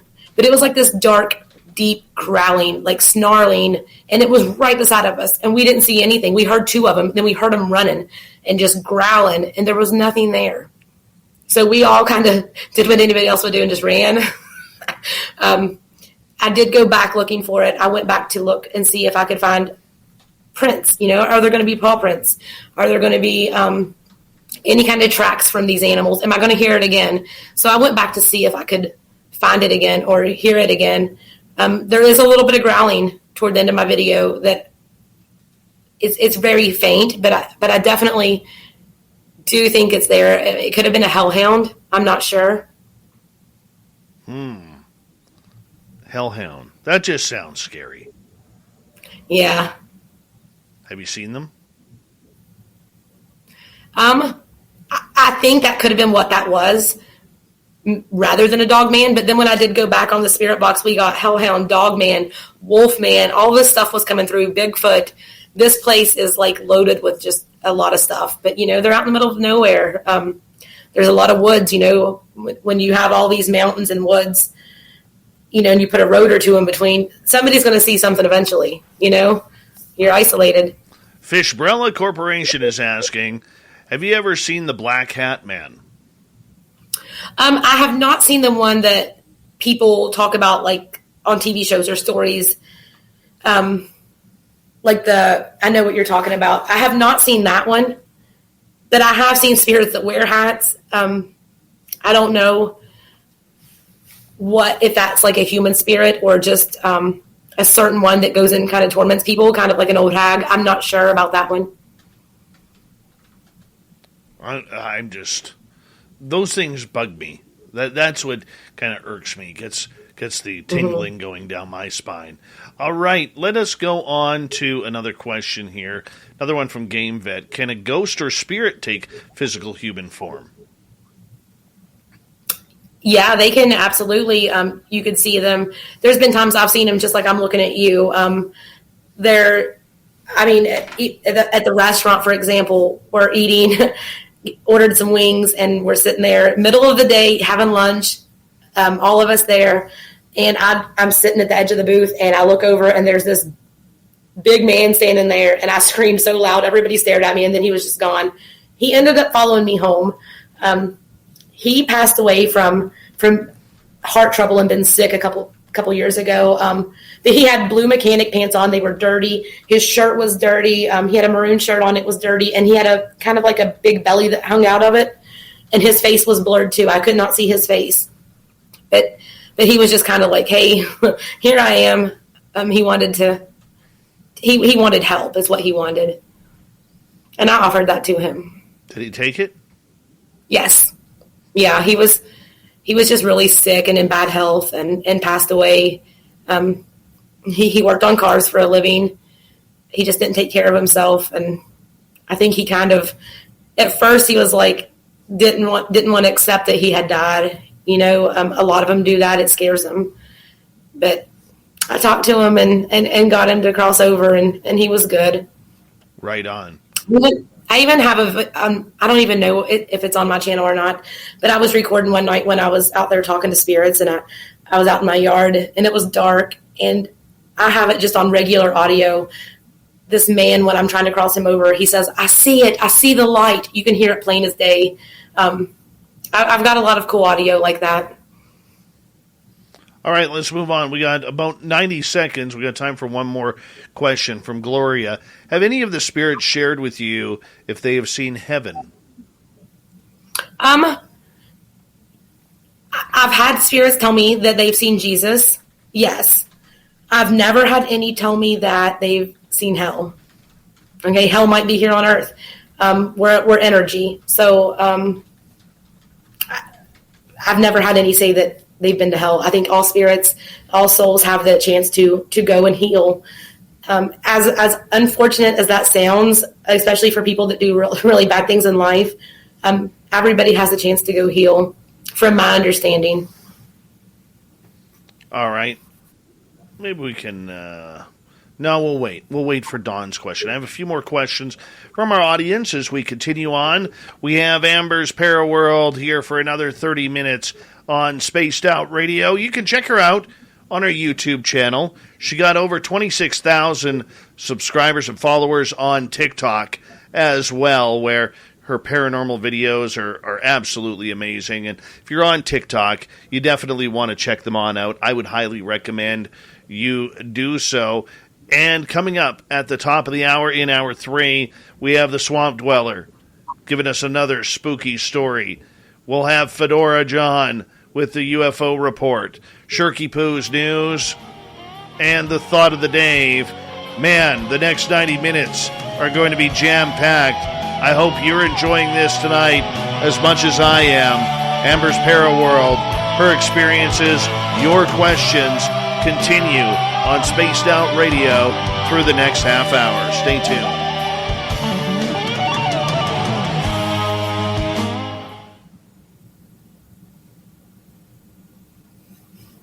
All right, we're clear. Awesome. Yeah. That'll be our next question there. James Fadekey, how you doing? I'll get to your question. Who else has come on in here? I'm a little behind in the chat room. Let's see here. Who else has come on in?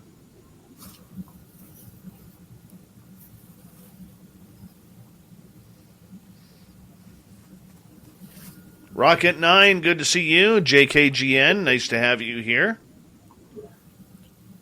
Harry Man, Hoaxes and Hoodwinks, welcome to our channel. Latro, thanks for joining us.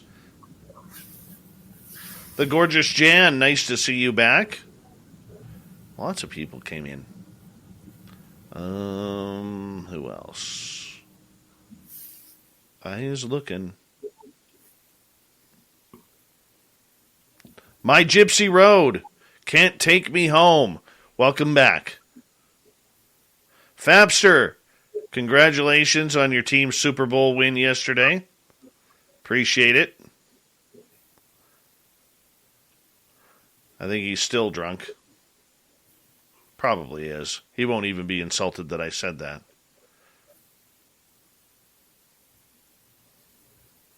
Holy cow, I'm like way behind in the chat room right now. Hi, Sandra. Hi, Sandra. Hi, Sandra.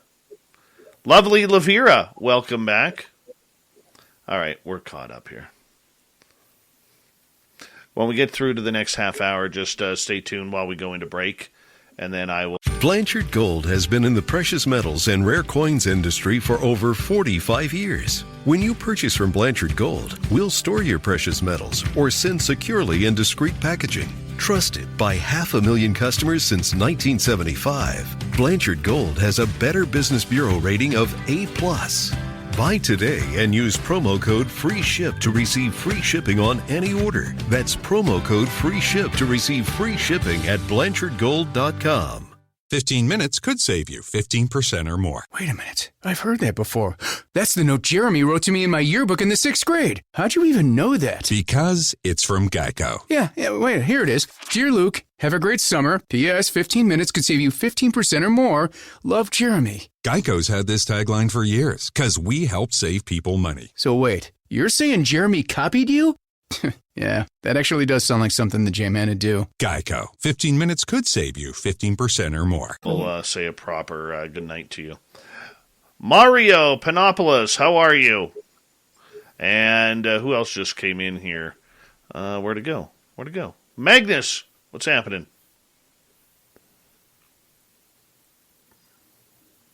Yes, I figured that one out, Don.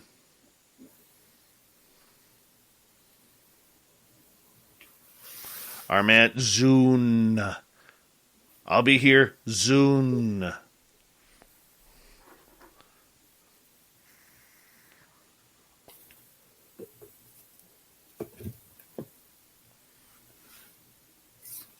Right.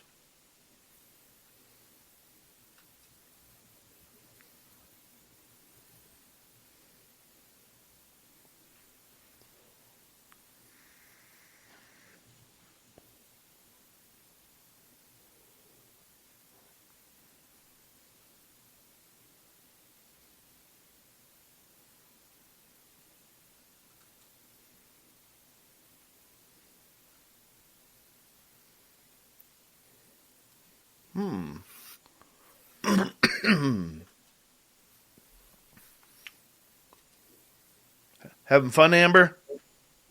There's someone talking, and I don't know if it's outside or inside. I don't know. Trying to figure that out. But yes, I'm having fun. I'm sitting here quiet listening.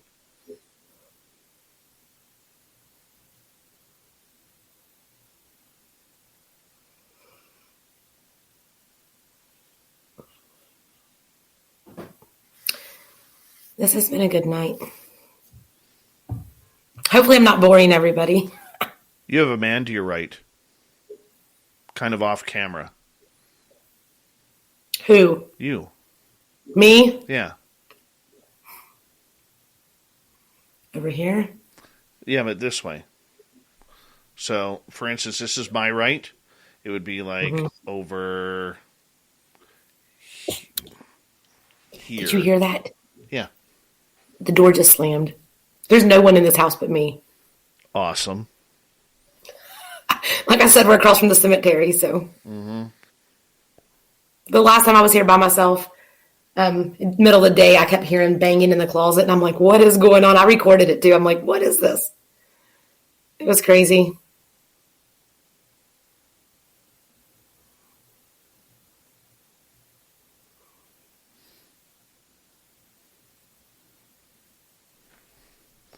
All right, we have about 30 seconds. I want to say thank you to Whiskers, Kira, Carlito, and Smithy for the amazing super chats.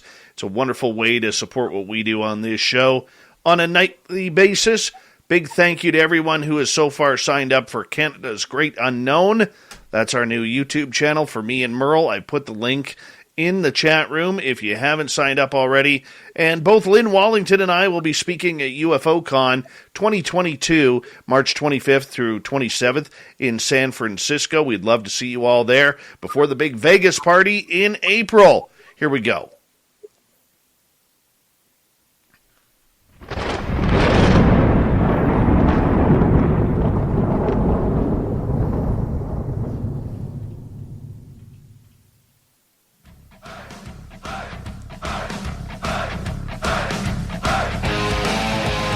We passed the halfway point of Spaced Out Radio tonight. Good to have you with us. My name is Dave Scott. Appreciate you tuning us on in. Want to remind you that if you've missed portions of this show or others, check out our free archives by going to youtube.com/Spaced Out Radio. Do me the favor, hit that subscribe button. Our website is spacedoutradio.com. We have a plethora of features for you. Rock out to Bumblefoot, read Shirky Poo's Newswire. Check out our swag as well. Follow us on Twitter at Spaced Out Radio, Instagram at Spaced Out Radio Show, and now on TikTok at Spaced Out Radio. For the final time tonight, our guest tonight, Amber from Amber's Paraworld. You can find her on YouTube as well as her extremely popular TikTok channel called Amber's Paraworld, and we're having fun talking some monsters tonight. Amber, yes. Welcome back. Hey, everyone. All right. Let's get to some more audience questions. Dawn is wondering, what do you use to help yourself sleep so entities don't bother you? I don't sleep much. I'm usually up till 3:30 to 5 in the morning. And then, I have an 8-year-old that I homeschool, so there's not a lot of sleep for me. I do take melatonin, but that's about it. Sometimes it works, sometimes it doesn't. I listen to a lot of meditations for nighttime as well. Some of them are amazing. Some I'll try, I'll put on an 8-hour one, but some of them give me nightmares. It's crazy. I love to meditate. I'm all about, manifesting and meditating in our lives, but some of them you have to find what works for you because some are, well, at least for me, some of them can give me nightmares. What kind of nightmares do you get? I've had ones from been out on a dock and then an alligator jumps out and rips my kid's legs off in front of me. Oh my. There's ones where I go into this, and this one just kind of sticks out because it was really every time I'd wake up and fall back to sleep, I kept having this dream. There was this house and I'm in there and there's people in army gear and they're just kind of hiding around the corners and they're go out this way and we're trying to run away and we're going up roads and this animal shapeshifts into some kind of wolf. Just crazy ones. All right, let's move on to another question. Radagast is asking, can you make things move without touching them?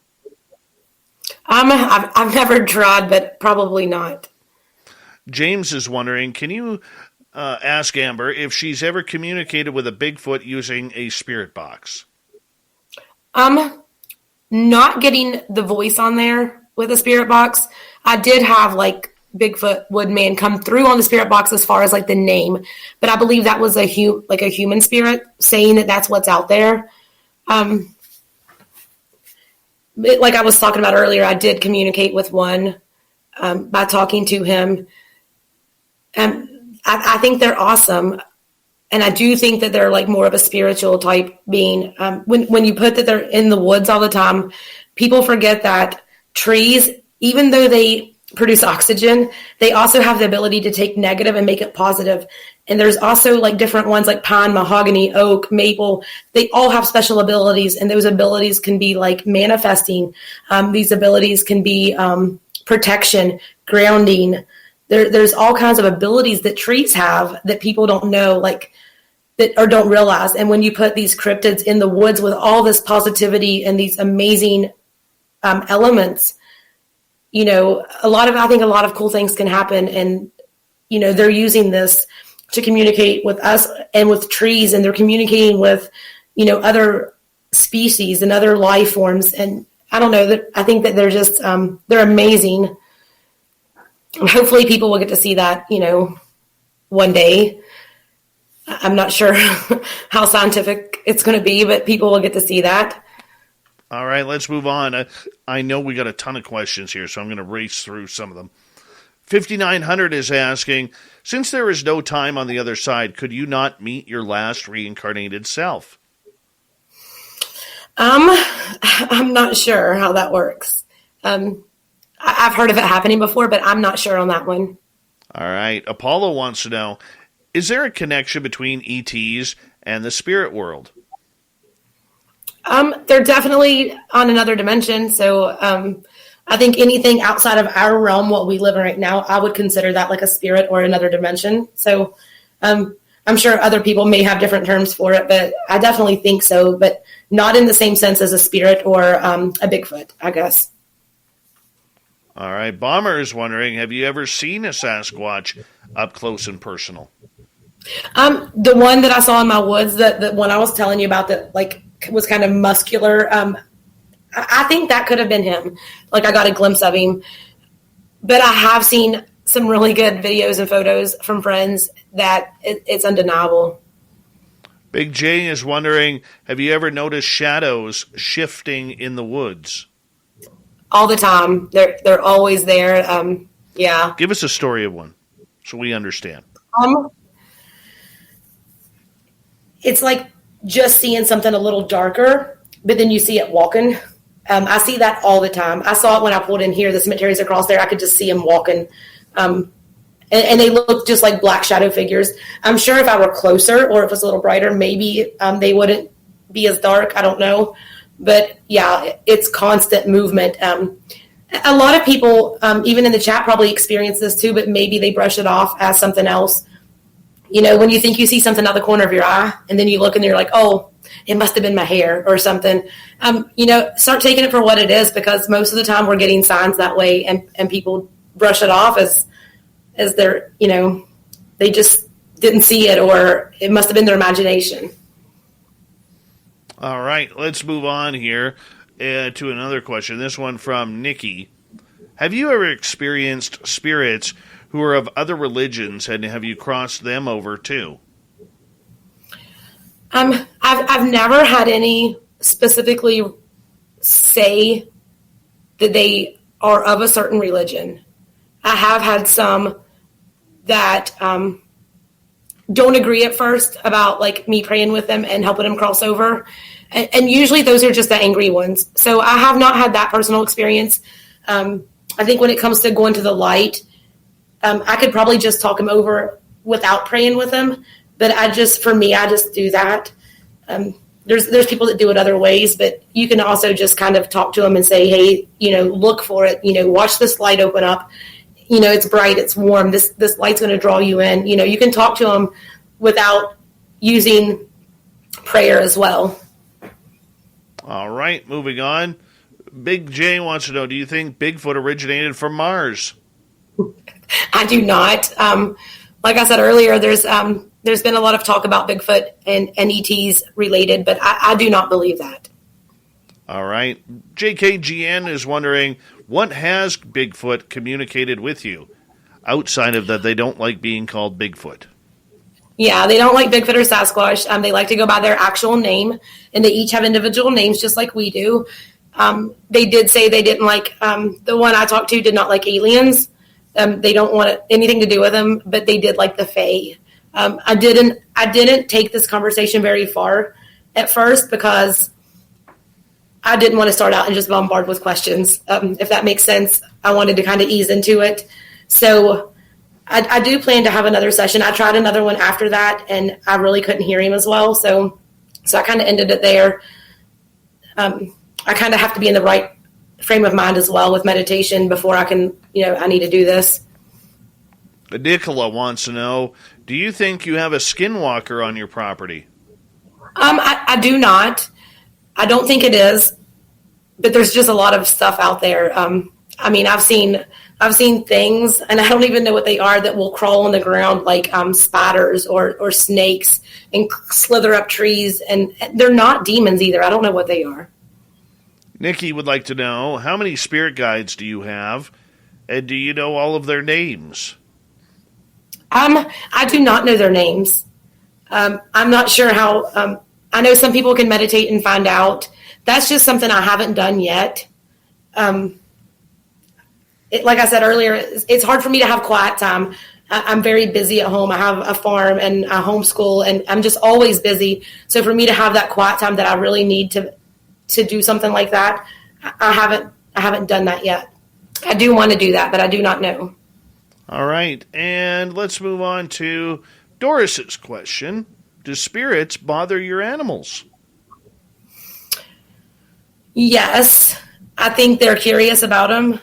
They've never tried to hurt them, but my dog, who stays out with my goats, he's a Pyrenees, he sees them a lot. He'll bark at them sometimes. Even when he was a puppy, when he was inside, I was videoing him learning how to sit, and he was just like this little fluff ball, and you hear a man say, pup, pup, and he turns and looks at him. So that's really cool. I think I have that on my TikTok channel. He sees them, he hears them, and I definitely think that the geese do, because they're super loud when they hear or see something, and sometimes in the middle of the night, you can just hear them honking and going nuts. All right, back to the spirits. Paul is asking Amber, where do they cross over to? They go into the light. They go to the place where, I guess people go to heal and to review their lives and, figure out if they want to come back and what lessons they need to learn. Fishbrella would like to know, Amber, is it normal for spirits to move things? I was pouring coffee the other day and my mug slid across the counter. There was 3 people in the kitchen that witnessed this. They can, if they're trying to get your attention. I would look at first, did you feel scared? If you're not scared or didn't feel threatened, then I'm sure it's nothing negative. They can use their energy and try to connect with us. If you've had somebody pass away that you were close with, a grandma, a grandpa, it could be an aunt and uncle, whatever, maybe somebody that used to come to your house a lot, they can do stuff like that. They can close doors and rock chairs and try to get your attention. And you may have abilities as well that you're kind of harnessing in. You need to kind of open those up with some meditation if you choose to do that. Yeah, you got aliens too, Fishbrella, because everybody's got aliens. It just makes it more fun that way.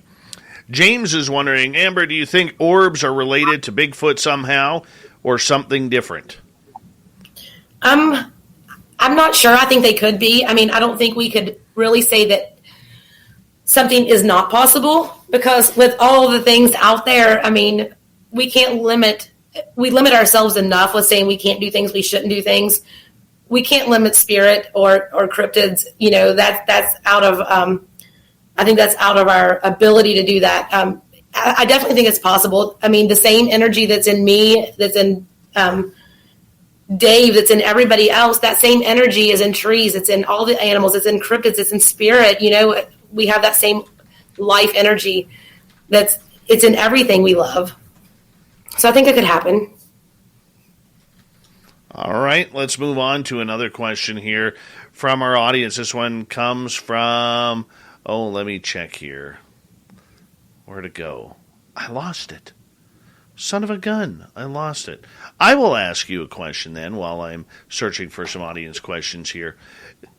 The fact that you have all of this type of activity happening around you on a daily basis, and you say you don't sleep much, how do you know it's not your own imagination or lack of sleep that is causing your own mind to maybe project these happenings? I guess that would be a possibility. But I mean, I definitely get confirmation for the things that I see and feel. When I go to a place, I like to go in there without knowing the history of it. I tell the people, if it's a place that you pay for to go to, I will tell them, I don't want to know who felt what, where, what experience happened to whoever, works here, lived here. I don't want to know. I want to go and see what I feel, what I pick up. And then, sometimes I'll use a dowsing rods or a spirit box and see if I get the same answers. And then I like to ask the people afterwards, tell them what I felt, what I experienced, and then see if they confirm it or not. So I get confirmation with it. But I guess I could be a little kooky too. I don't know. Right. Okay. Well, I mean, and I don't ask that question insultingly. I'm more about. Well, I know. I'm more about asking because I don't think a lot of people understand that the more experiences that you have, the more your mind does not shut off, and the more it affects everything that you do. A lot of people, including myself, when I went through it, I felt I was more heightened to the experience, waiting for it to happen. Like I was almost cognizant of when something was going to happen. Do you get like that? Yeah, I'm extremely ADHD anyways, so I'm very hyper all the time. But and my body doesn't really require a whole lot of sleep. So, but yeah, I definitely feel like that when I have experiences, which are all the time now. But I think it's a little due to me meditating a lot too. I think if anybody wants to, like, there's different ways you can meditate. You can listen to music in your car. You can dance in your kitchen. But also, if you're wanting to reach that higher self, to open those chakras, open your third eye, then meditation is the key. And sitting down and being one with yourself and getting there. It takes work. It takes time. I put a lot of time in. I put literally like a part-time job's worth of hours in every week meditating and trying to work on myself. So that's a big part of it too. Right on. Right on. I appreciate that. All right. Nikki is wondering, do you ever have ringing in one ear or both spirits or hierarchies? Yes, I get ringing in my ears all the time. It happened tonight before the show. I keep feeling somebody like doing this to my head. I keep getting like the tingles on my head. That happens a lot. But yeah, I get the ringing in my ears, and sometimes it's one ear, sometimes it's both ears. It just depends. And it does it on my head, my neck. It's doing it now. You can always, for people who experience that ringing, it's different than tinnitus, because I have tinnitus. Mm-hmm. It's different, and it feels like your ear is being plugged while it's ringing at the same time. And a lot of people don't understand that you can actually ask them to tune it down. So if I will say, "Can you turn it down, please?" And then you usually have to say the second time, "Please turn it down." And all of a sudden, the volume on it goes right down to nothing. See, that's awesome that you do that, because I think a lot of times people forget to use their words. They forget that you can kind of control what's going on. And, it took me a long time to figure that out. But that's awesome that you're saying that, because it's so true. Mm-hmm. No, it's very true. I did it the other day. I had it while I was on the phone with a friend of mine. And I'm like, "Can you turn it down, please?" They're like, "What?" I'm like, "No, not you." Right? It happens. It kind of goes that way. But let's go to another question here from Steve Wolf. Do shadow figures mean negativity? I don't think all of them are. They just get bad raps from movies, from TV shows. They want you to think that everything is a demon or everything is negative. And I've even been in places with demons, and they did not want to come home with me. They weren't trying to claw me up. But definitely not everything is negative that is in the shadow form. Sometimes that's just how they show themselves. You have to go by what you feel. I'll marry you. Watch Marry Me. Jennifer Lopez, Owen Wilson, Maluma, Marry Me. Directed by Kat Coiro. Rated PG-13. Streaming now only on Peacock. Sign up now. Visit peacocktv.com. Hi, I'm Randy, and this is Dave. We're the founders of Bombas, the most comfortable socks in the history of feet. So comfortable, we sold and donated millions of pairs. To sell and donate a lot of socks, we became obsessed with comfort. We reinvented the sock from the ground up, adding comfort innovations along the way. It worked. People tried them, loved them, told their friends about them, helping us sell and donate millions of pairs. Try them now at bombas.com/comfy and get 20% off your first order. That's bombas.com/comfy. If you're scared, and then even if you're scared, you have to think about, like, am I scared because I saw that and I wasn't expecting it and I've never seen it, or am I scared because I feel threatened? Go by what you feel. All right, Green Meadows wants to know, do you think some health issues make you receptive to spirit? I definitely think that can happen, especially people that we've all heard about like people that pass away having a procedure done, and then they're more in tune to the other side. But definitely, I think so. I think so too. And I believe, much like pets, there are certain people who have been given a gift that they can, outside of intuition, maybe a stronger connection gift, that they can see things or hear things or even channel, right? Very much possible. We're down to 4.5 minutes here with you tonight in a show that's flown on by so far, Amber. For you, you've gone very public with what you're going through on social media, with TikTok, with Instagram, with YouTube. Why was it important to you to bring your research and your experiences to the public? Well, I've been doing this my whole life, and even before, like I said, before YouTube, before any of this stuff. So I would literally just have a digital recorder, and I'm like, look at all this stuff I picked up. Flip phones didn't record very well back then. And now it's like I realized when I found YouTube, and it took me a while to find it. I'm not technology savvy, so when I found it, I was like, oh my gosh, there's this whole group of people that have these experiences that do the same thing I like to do. So I'm going to share my experiences with everybody. It was fun for me because I've always loved going places. I like old things, like ancient stuff, antique things. I love anything old. And, I was having all these experiences. So I'm like, why not share it with everybody? And I'm really glad I did, because I think I've helped a lot of people to realize that they're not crazy, that what they're, by explaining to them what they're experiencing. And then, when I do the readings where I connect with people's loved ones who passed away, it does make them feel better. And I never tell anybody, if you want to talk to them again, come back and see me. No, I tell them how to connect with them themselves. I would never do that to somebody. I would never take advantage of anybody. I want people to learn how to do, how to connect if they want to. And I'll help them in any way I can. That's absolutely awesome. Do you see a time where things will slow down for you, or the next 30, 40, 50 years are pretty much going to be the same?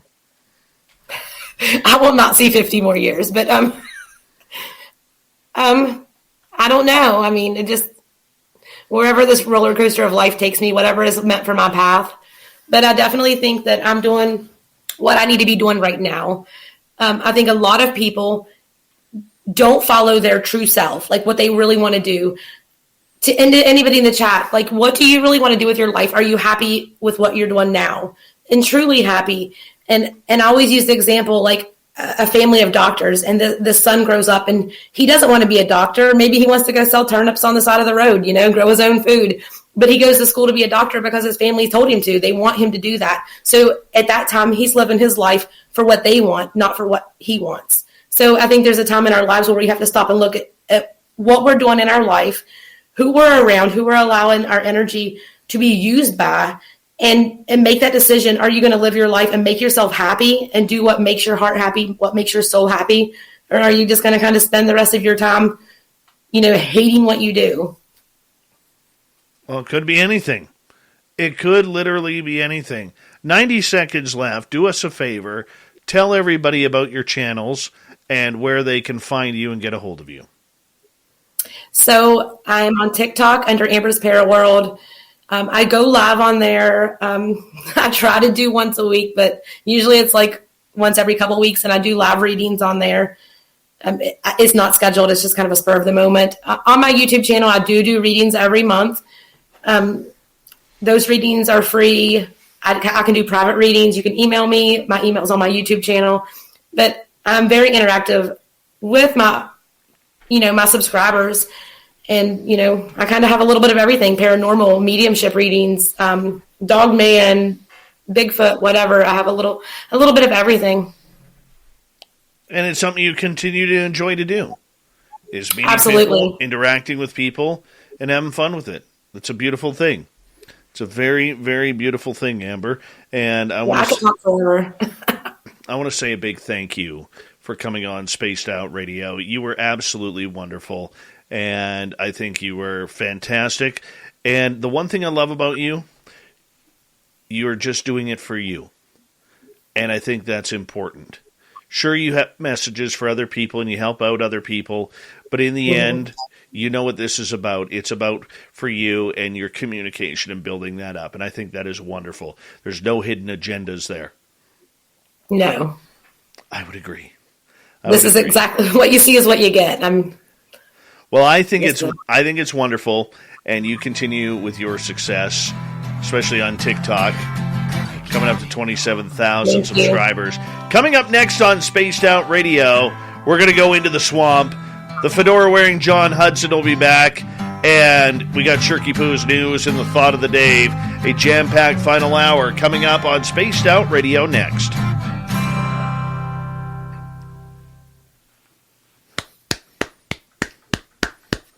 Great job, Amber's Paraworld. Well, thank you for having me on here. Oh, no problem. Did you have fun?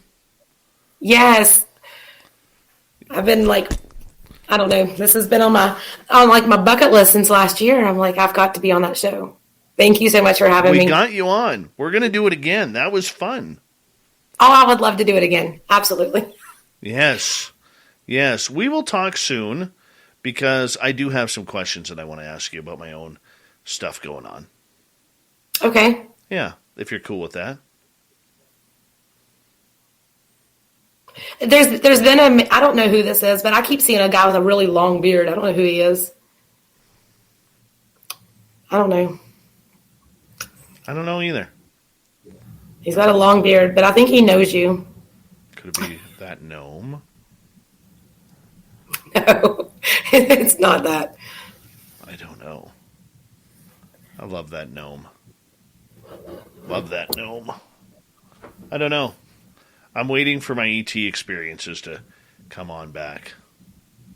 Oh my gosh. See, I don't know why you want those. I can't do that. You know what? You know why I want it? I'll tell you. I'm tired of this nighttime bullshit. Totally tired of the nighttime bullshit. I want that I walk outside after a show because something calls me outside and there is a ship sitting in my backyard and I know it's time to go for a ride. That's what I want. That's the dream. That's on the bucket list. Next to the Paradise City whistle. Would they let you live stream on it? Probably not, huh? No. Don't care. It's for me. Mm-hmm. It's for me. That's what I want. So are you interacting with the good ones, though, I guess? Not the negative ones? I haven't had much interaction in a long time. But I'm waiting. I know it's the calm before the storm. I just don't know when the storm is going to begin. Yeah. I mean, did it scare you at first? Oh, it scares me every time. Absolutely. You like that rush, though, don't you? I want that experience I had with Samantha Mowat in the forest. I would walk up next time. And I want that experience that I had where I saw the UFO 5 days previous to meeting Samantha, where I saw the UFO on the ground. And it was communicating with me. And I never walked up to it. I want to walk up to it. That's what I want. There's only a couple things that I want in life that I don't know if I'll ever get. But I want to be within like 20 feet of a Sasquatch. See, keep manifesting that. Keep saying it. You know, Oh, yeah. The more you say it and the more you say it's going to happen, you're going to make it happen. Oh, I agree with you. I agree with you. But we'll see how it goes. Hi, gorgeous Aussie Ange. How are you? The stunning Stephanie Jackson. I'm not afraid of the reptilians. I'm afraid of the little gray dudes.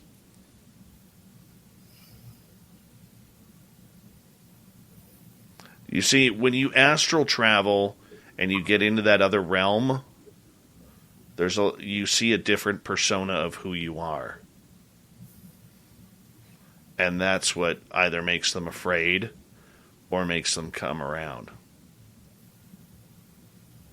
So do you think they would take somebody and then just never want to take them again?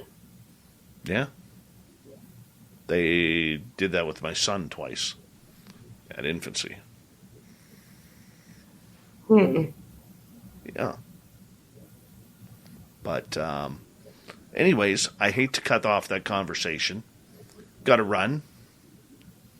I got to do the news and get ready for Swampy. Why don't you head into the chat room? Hang on out. Well, I have about a 30-minute drive home, so and Oh, it's my 2:04 in the morning. Well, So say hi to the guy over the computer's right side. We appreciate it. he's not coming home with me. I'm telling you. No, he doesn't have to. He doesn't want to. He stays in the house. He probably will though. No, he's not. You'll have fun. All right, Amber. We'll talk soon, okay? All right, bye. Bye-bye. Love her. What good energy. What good energy. We're going to bring her back. We're definitely going to bring her back. Love her. Let me just get ready here. Bring that over here. Just a fan of hers. Total fan.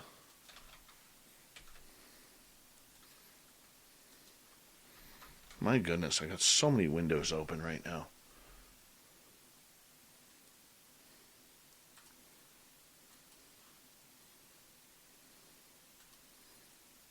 Delete. All right. We have 45 seconds.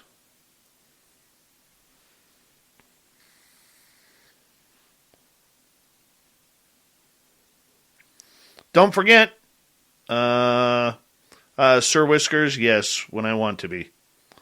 February 26th, it's a Saturday. Lynn Wallington, Women in Ufology, 6 hours of ufology talk with some of the brightest female minds in North America. They will be here on Spaced Out Radio's YouTube channel, so make sure you check it on out. And, let's do this Hour 3 thing right now.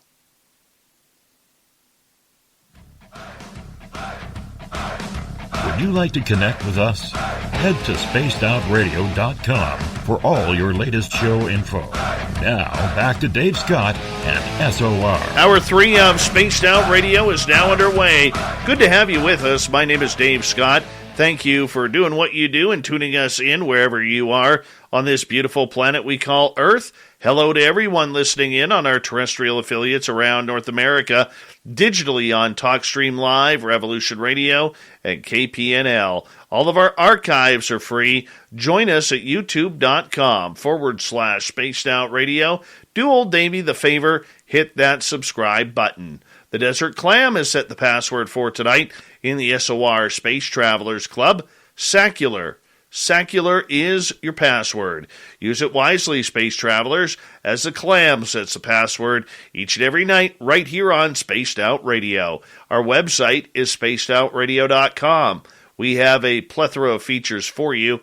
Rock out to Bumblefoot, read Shirky Poo's Newswire, check out our swag as well. Follow us on Twitter at Spaced Out Radio, Instagram at Spaced Out Radio Show, and now on TikTok at Spaced Out Radio. We continue on tonight as we head into the forest. Let's lurk around, see what's in the swamp. Swamp Dweller's back. Hi, Spaced Out Radio listeners. This is Swamp Dweller. It's time for your nightly dose of spookiness on the show. If you have an interesting encounter or a spooky story that you would like to share, be sure to submit them in at swampdweller.net. You can also find our YouTube channel at youtube.com/swampdwellerreads. Now, let's chill out, relax, and together, let's enter the swamp. Anybody who has ever camped up in the Adirondack area of upstate New York knows just how breathtaking and beautiful it can be any time of year. Last year, I stayed up with my family in a cabin that rested up in the mountains. I had recently split up with my longtime girlfriend, and it seemed like a wonderful place to go clear my head. At first, my theory was correct. It was therapeutic and beautiful, being out in nature, and was nice spending some time with my family. One of the really nice things about this cabin was that it was truly separated from any other resident. The closest cabin or campsite was probably at least a mile or more away. This meant we had total and complete privacy. Or so we thought. One late afternoon, probably around 5 p.m., we heard some shuffling coming from the front of the cabin. We were sitting on the back porch and heard some movement that sounded like footsteps. A little on edge, my brother and I got up and got ready, just in case we needed to leap into action. Suddenly, 2 middle-aged men walked into the back where we were sitting. I asked in a very abrasive and annoying voice, "Hey, what are you doing? Can I help you with something?" The men just looked and laughed, and said in a cheery voice, "Why, hello there, young man.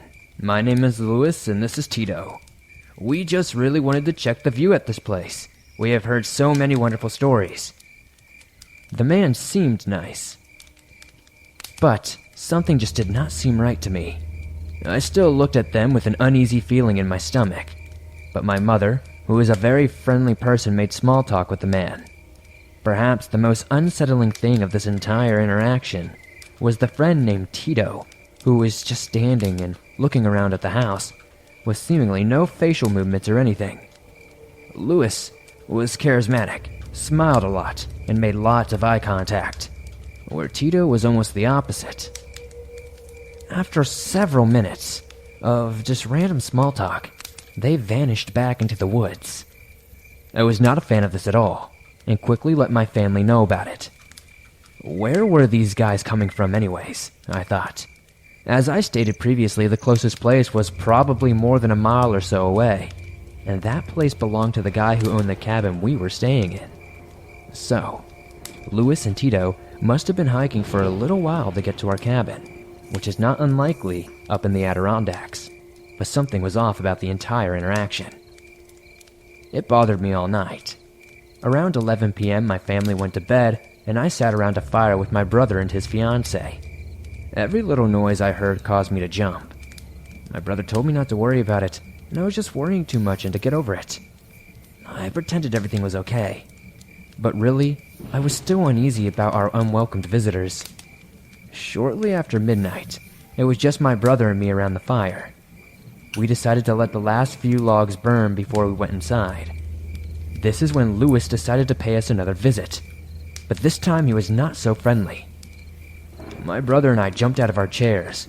We were now facing Louis and Tito, who were coming out of the woods. They looked absolutely crazy. Louis did not have that same charming personality as before. His eyes were bulging from his head, and he flashed his pearly white teeth in an almost sadistic type of way. Tito, who was almost a statue earlier in the day, stood next to Louis, also smiling and slowly approaching me and my brother. Louis started to slowly approach us and said, "This cabin really is lovely. I think we'll be staying here now." He reached into his bag to pull something out. Tito, who was slightly behind him, was already wielding some sort of bushwhacking sword. Not trying to take any chances as to what Louis was pulling out of the bag, my brother decided to tackle the man. He went down with relative ease. As Tito approached my brother with the sword, I ran over and pushed him, strictly only using adrenaline as my motivator. Both men got up and backed away slowly. Louis, now standing about 10 feet away, he kept saying, "You have no idea who I am and who you are messing with. I built this house. This is my land."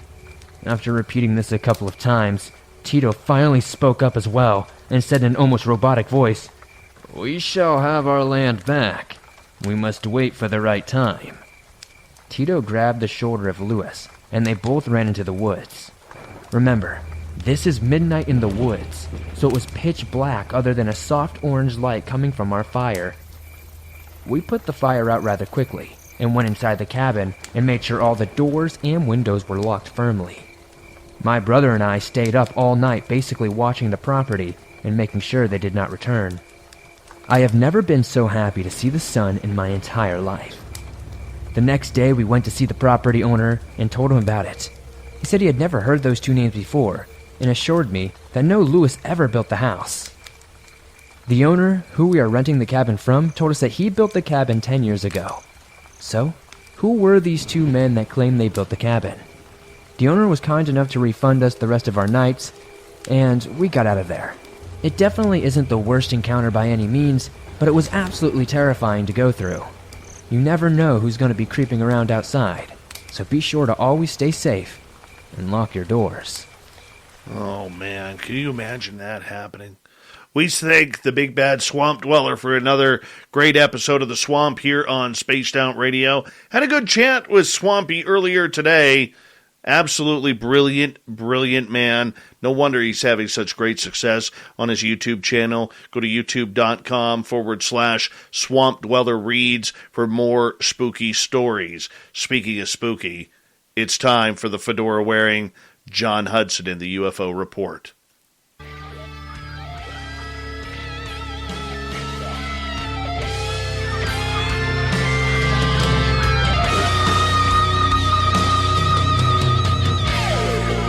Yes, we bring in the fedora-wearing John Hudson with the unbiased UFO report. John comes in after scowling the world. Scouring, not scowling. He may scowl at the world, but he could be scouring at the world for all the UFO news that is going on. Mr. John Hudson, how you doing, buddy?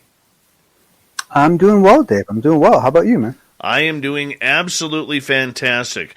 You know, it's been a high-quality woo night here. Family. It looks a little different for everyone. For some, it's mom and dad. For others, roommates who feel like family. And for others, it's your significant other, their golfing buddies, your children, a high school soccer team starting lineup, and oh look, they're all taking you up on the offer to stay for dinner, really testing the limits of that phrase, the more the merrier. But no matter where you call home, Geico makes it easy to bundle and save on home and car insurance.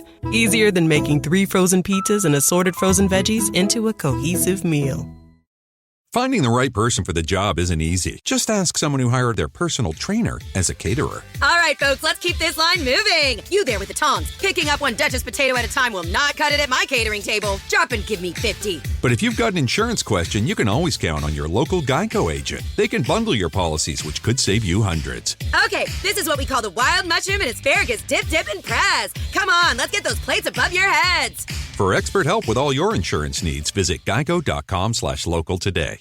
On the show, and I look forward to that carrying over here with you here, my friend. Yeah, she was fun, man. She was, she's one of those people where, yeah, she takes you forward on a ledge, but she's so consistent in her telling that you almost, like a lot of people, I'll break up what they're saying, and I'll say, okay, this seems believable to me, this doesn't. But the way she presents, it's like you almost have to take it all for what it is or throw it all out, because she's incredibly consistent and throughout the whole thing. It was quite impressive. Well, you know what? I thought she was fantastic. I really did. And, you know, she is a very talented woman. You know what I liked about her, John? She didn't force the answers. A lot of paranormal people come on if they're that connected and they're so matter-of-fact about what is going on that you kind of sit back and you're like, okay, is that true? Is that not true? You know, is that just their opinion or whatever? But with Amber, she just kind of took it all in stride and really just was like, look, I don't know what's happening in the rest of the world. I can only explain what's happening to me, and I thought that was very refreshing. It's a really good lesson for everyone to take, because the truth of the matter is that even if you know what you believe is true, and even if what you believe is true to the other person, if you state it in such a fashion, there's a good chance that it'll throw them off. So if you really want yourself to be believed, you should try to take your ego out of that one. And it's hard to work on, but it's something everyone should do. No, I fully agree with you, my friend. I fully agree with you. And you know what? We brought you in here to talk some UFOs, and might as well get it started while you're here. And let's get right into it. There was a UFO spotted in Denver? This is a super cool story, and the reason it's cool for a couple reasons. So first off, the story starts with this individual, and I couldn't find a good article on it. All I unfortunately found was a YouTube article on it. But what's so cool about this story is that essentially the gentleman who took it, whose name I'm afraid I don't have right now because it was all in the video, I wasn't able to transcribe it. But basically what he did was he basically set up a high-speed camera, And this was not something that he saw with his naked eye. This is something he could only see with his high-speed camera. And you can see the object. I mean, it's very obvious on the screen. Well, what's cool about this story isn't that, because that's been done several times. Is his video of higher quality than others? Yeah, I would say it's a little higher quality, not significantly so. But what's cool is he went to the local news, explained to them how he got the video. They went out and captured their own of the same object. No. That's the cool part, right? And so even if it turns out this object, I mean, God, look, honestly, even if it turns out this is some joint fantasy between the two of them and they're projecting this, what I love about this story is the fact that someone, a citizen saw something, went to someone who isn't necessarily an authority, but has hopefully more resources than they do, a news group. That news group took them seriously, went out and did what they suggested and did the investigation, actually got positive results, and then took those positive results and brought them back and presented them on TV. That's fantastic. Now, do we have the answer yet? No. At this point, it would have to be stepped up to another level. But I love the fact that it played out this way, because this needs to be repeated over and over and over and over and over again. This is how to do it. This is the way. This is the good way to do it. What kind of craft were people seeing? It's basically it's an object that I've seen before. It's basically a very nondescript kind of cylindrical, oval-shaped sort of object. I wouldn't describe it as any kind of a pill-type form to me, but you're only seeing it from one angle. To me, it looked kind of like the craft from Flight of the Navigator. Oh yeah, I love how that one morphs. I really do. Yeah, I mean, you don't see it so close; it's far off, and you just see it kind of moving around in the distance. And so you don't get a whole lot of detail, but the fact that this thing was showing up consistently enough that he was able to tell this news group, go out to this place during this window of time, point your camera in this direction, and make sure you have your frame rate at this level, and boom, they caught it. Was that the one where they were standing in like a dirt field? I believe so. It's actually in Denver. It's actually I'm trying to remember, and once again I do apologize. I meant to transcribe the thing, and Thomas Fessler did a great thing on it on the 11th that I would recommend everyone go check out. But I mean, this is all brand new. There's nothing to report yet as far as results. I do recall that. I just love the fact that it played out. This is honestly, I wouldn't have even recommended this to someone, because honestly, I would have had a hard time believing it was even possible. But the fact that this all played out this way, I mean, I think this news agency deserves some kind of a huge reward. And you know what? Just for the way they played it. Well, you know what? So many times we hear, John, that the news media is very fickle when it comes to this type of story. They don't have a lot of resources. Most stations don't, believe it or not. And they don't have a lot of time to play around. And yet this camera person and this reporter, I believe they spent like somewhere between 6 to 12 hours out there just having their camera pointed at the sky at the frame speed that the guy said. And when they pulled it off, I mean, this thing was doing zigzags. It was doing like it's crazy to watch. 90-degree turns. It was crazy. In regards to this. It's impressive. But, I mean, UFO aside, we have given the mainstream media a very, very hard time, and we have been extremely critical, and I think deservingly so, as a former member of the mainstream media, where they haven't taken this story seriously. So the fact that they would do this and take the time to do this is what impresses me. And I agree with you. However, the one caveat I would throw out there is that in this case, he gave to them the one thing that everybody has been asking for 50 freaking years. And that is a prediction of it happening in the future that you could then go to and do further analysis of. And that is what's always, always, always missing in every other situation. And in this one situation, so for all those scientists that have been saying forever, we need repeatability, we can put in a science experiment, this is it. For all those people that were complaining, hey, we can't get repeatability because we can't get into science, this is it. This is what we're talking about. And now, will it always play out this way? No, because most of the time it's not repeatable. But the fact that it was this time, yes, this is so awesome. I want to ask you, how do we know it's a UFO and not just a blurry bug? So obviously in the very beginning, you're trying to fail out things of perspective, right? So things where objects appear bigger or smaller than they actually are because of their distance to the lens. And so those are always things that you're going to go through. And my understanding is that analysis was done right off the bat, because there was at one point some concern that it could have been something on the lens.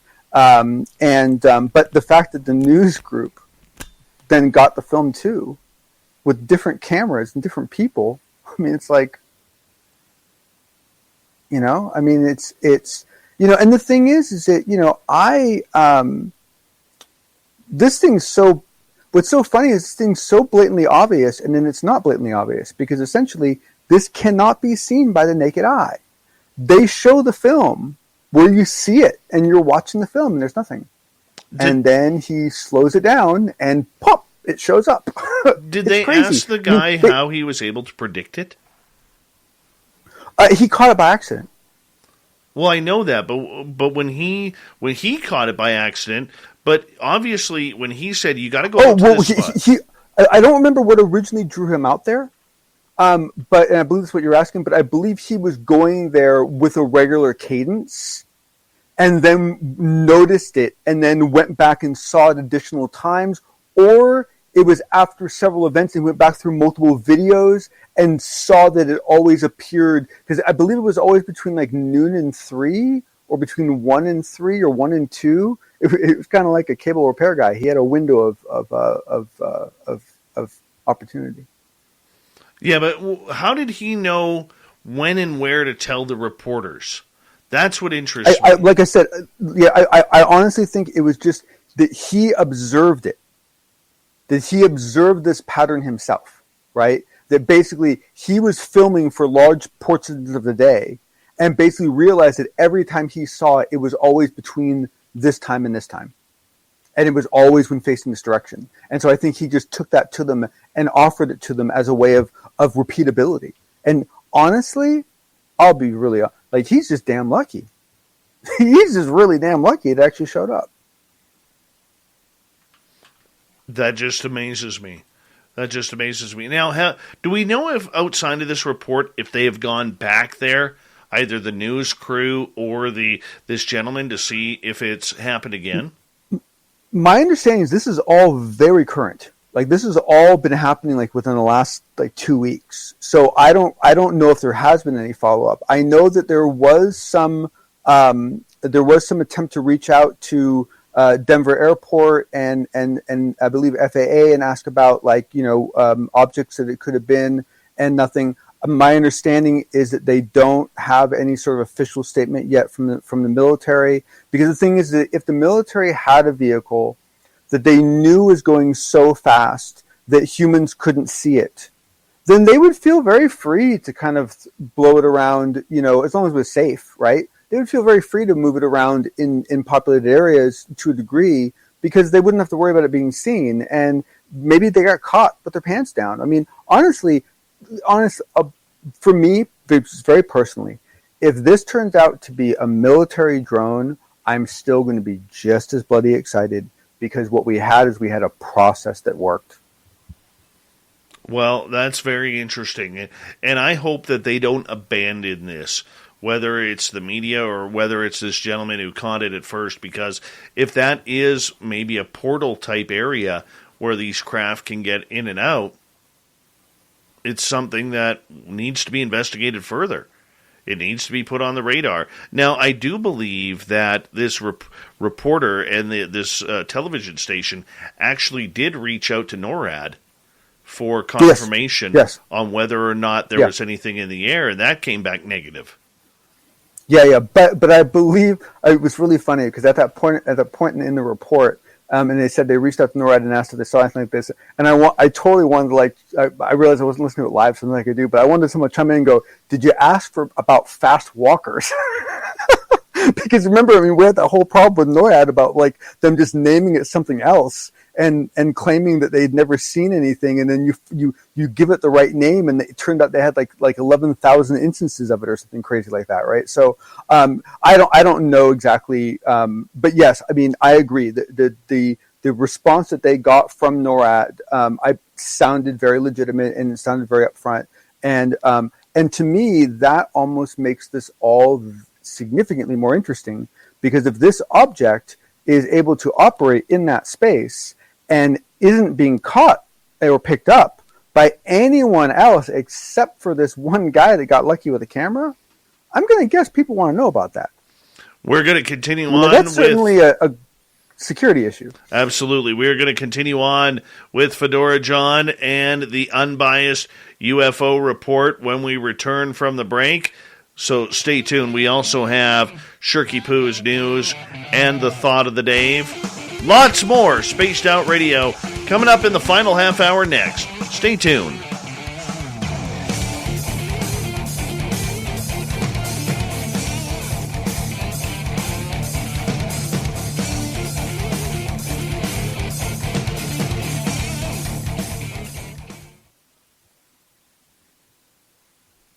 All right, we're clear.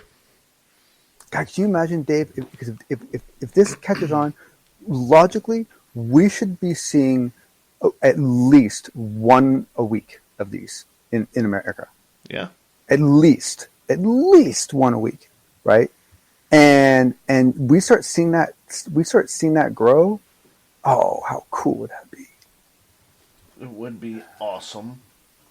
The problem is that what you said before about the fact that the news groups just don't have any resources to investigate this. The follow-on to that statement is unfortunately because there are no advertisers that key on to this topic, right? I mean, if there was actually revenue coming into that news group that was tied somehow to the UFO topic, then they could get resources to investigate it. You know, it's this whole cart before the horse problem, you know? Mm-hmm. Hey, Carbine's right. How are you? I got some lovely stones from one of our listeners.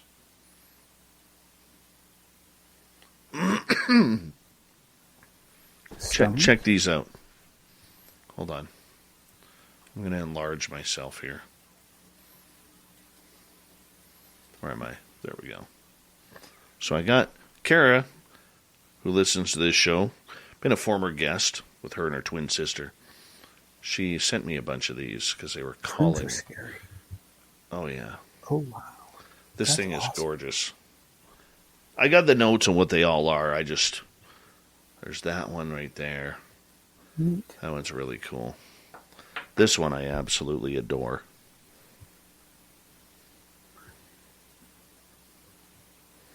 Oh, wow.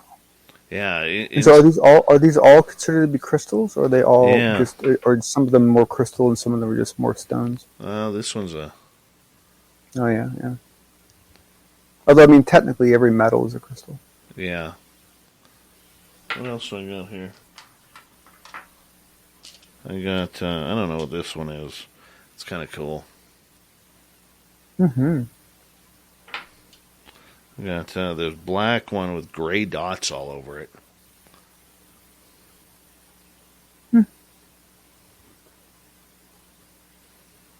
See, my problem is my first instinct is I want to cut into it. I want to take pieces off and run them through tests. Like I want to do all this. And then I realize how destructive this all is, and I'm like, oh man, I can't do all that crap. That sucks. Mm-hmm. I don't know what this one is. This one almost looks like an amber type of. Mm-hmm. Pretty. Yeah. Wow, that was very nice. Yeah, I got a couple more here.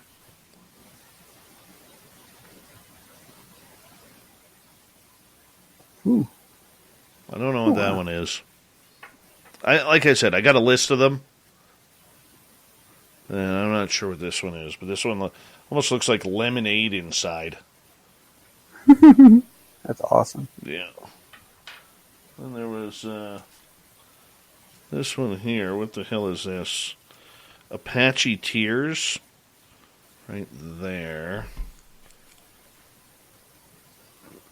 Are they really called that? I guess so. That's horrible. Well, I don't There's think... got to be a better name for them than that. I don't think it's meant to be insultive. What is this? Well, it doesn't have to be insulting. It still can be just sad and just in poor taste. I mean, it's like, come on. I mean, it doesn't have to be someone getting offended. That is Shaman's Quartz. Ooh. Right there. Oh. Interesting. Yeah. And then I got a little... They always wonder when things have like name like Shaman. Is it Shaman's Quartz because essentially within a community, ooh, wow. Isn't that awesome? It was common for shamans to use it, or is it because they get named that because local settlers found that they were able to sell it to shamans for a significant amount of money, and so just made the assumption that it was shamans that valued it and therefore called it You know what I'm saying? Like how did it get that name, you know? Is it because of who was providing it, or is it because of who was using it? We got 40 seconds. Big thank you to Whiskers, Kira, Carlito, and Smithy for the super chats tonight. Very much appreciate it. And Justin Maynard, good to see you. How's tomorrow looking? Logan L.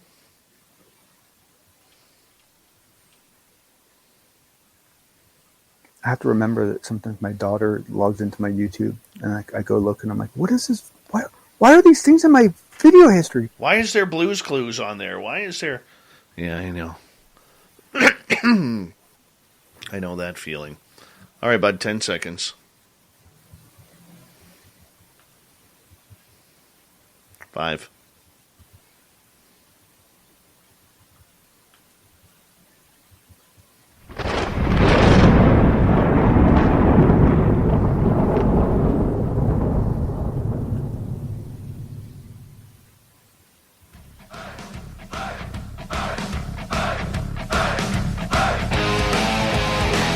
We're rounded third. We're heading for home tonight on Spaced Out Radio.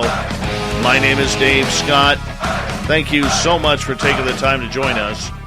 Reminder to you that if you missed most of this show or others, check out our free archives at youtube.com/Spaced Out Radio. Do me the favor, hit that subscribe button. Our website is spacedoutradio.com. We have a plethora of features for you. Rock out to Bumblefoot, read Shirky Poo's Newswire, check out our swag as well. Follow us on Twitter at Spaced Out Radio, Instagram at Spaced Out Radio Show, and now on TikTok at Spaced Out Radio. We continue on tonight with the fedora-wearing John Hudson and the unbiased UFO report. John, apparently there's an old image archive that you're taking a look at here. Yes, yeah, this is awesome, and this is another example of what I'm hoping to see more of in the future. Although we have already seen something like this with what Grant Cameron's been doing and so forth, but this is basically this is all about a researcher named Rick Hilberg, someone that I'm not personally familiar with. I assume you've heard of him, Dave. He's a veteran UFO researcher in the U.S. That has been in this for quite some time, and he had previously given permission to publish his UFO photos. I'll marry you. Watch Marry Me. Jennifer Lopez, Owen Wilson, Maluma, Marry Me. Directed by Kat Coiro. Rated PG-13. In theaters and streaming only on Peacock. Sign up now. Visit peacocktv.com. Which can also be reached through this archive that I'll provide a link to. But with this archive, this new one is actually photos of specifically Hynek, Gray Barker, John Keel, Betty Hill. This is an archive about the people, and they're all available. And these are some just, I mean, okay, if you are into the history of anything, if you like the inside baseball aspect of anything, then this is some of the fun stuff. They have things like Alan Manick and Donald Kehoe in 1964 in the front yard of Earl Nerf. They have a lot of them are at specific events, like a picture of Betty Hill at the 1980 National UFO Conference in New York. Pictures of and some of them are pictures of people that not in this archive, but as being called out, but you can see people, a lot of these people are still around, but to me, once again, I think that people that preserve history like this, and then people who are willing to take the time to curate it and share it, need to be applauded, because I think it's awesome. And I think just for anyone who's been doing this kind of research, these are just incredible, valuable archives to run into. Because right now, one of the problems that, so if you want to investigate something like, let's say Phoenix Lights, right? If you can go into Coast to Coast archives, right, and you can pull up the very early Art Bell episodes. I believe I don't think you can get the one the night of it. But you can get the ones, you get some of the very early ones where it wasn't very many months afterwards, and the one I'm listening to right now, it's I can't remember the gentleman's name now, but I mean it's like a really really famous who was it again? I don't remember right now, but I mean, basically, you can go into the archive and listen to all these fantastic old interviews that Art did. But going through those archives is tremendously time consuming and hard to research and very valuable, but difficult to do. And so when people do things like this, now you actually have, midsections and midpoints and insertion points and so forth. We can go in and go, oh, I'm more interested in this a little bit. So that's why these things are so, so useful. And certainly as you're getting to a point where you're trying to present any of your material, being able to take some of these images and tie them into any kind of idea that you're trying to present or so forth can be hugely, hugely impactful. No kidding. And we need more of that. We need more of that archival type stuff. I mean, there's a number doing it, but I mean, not everybody is doing what Grant Cameron is doing, which has a plan for their research, much like Stanton Friedman sent all of his information over to the University of New Brunswick. Yes. Well, and the thing is that there's no normal yet for what this looks like, right? Like, what does it look like? What's available to the archive, right? And because the thing is that there's people who are good at collecting data, and there's people that are good at presenting data, and those are honestly not very frequently the same people. And so, or there's just different perspectives. I mean, take someone like Cheryl Costa, right? Like, the way that she presents her data makes sense to her, and it's very valuable to a lot of people, right? And I get that. But for me personally, there are very, very drastically different methods of information sharing that I would give significant effort to get out of her. But the thing is, that's not what she likes. That's not how she works. So there's no reason for her to do that, right? So that becomes very, very challenging. Very challenging. All right. Final topic for tonight is there's an article on government coming from the Liberation Times about a Pentagon spokesperson attempting to avoid congressional UFO legislation. Yeah, so I'm not going to do this article justice, and because it's fairly lengthy, and I really recommend everyone go through it. And a nod to Christopher Sharp once again for a nice effort. But what I do want to touch on is that he kind of goes through and he touches on some of the basically what he's trying to document is that ever since the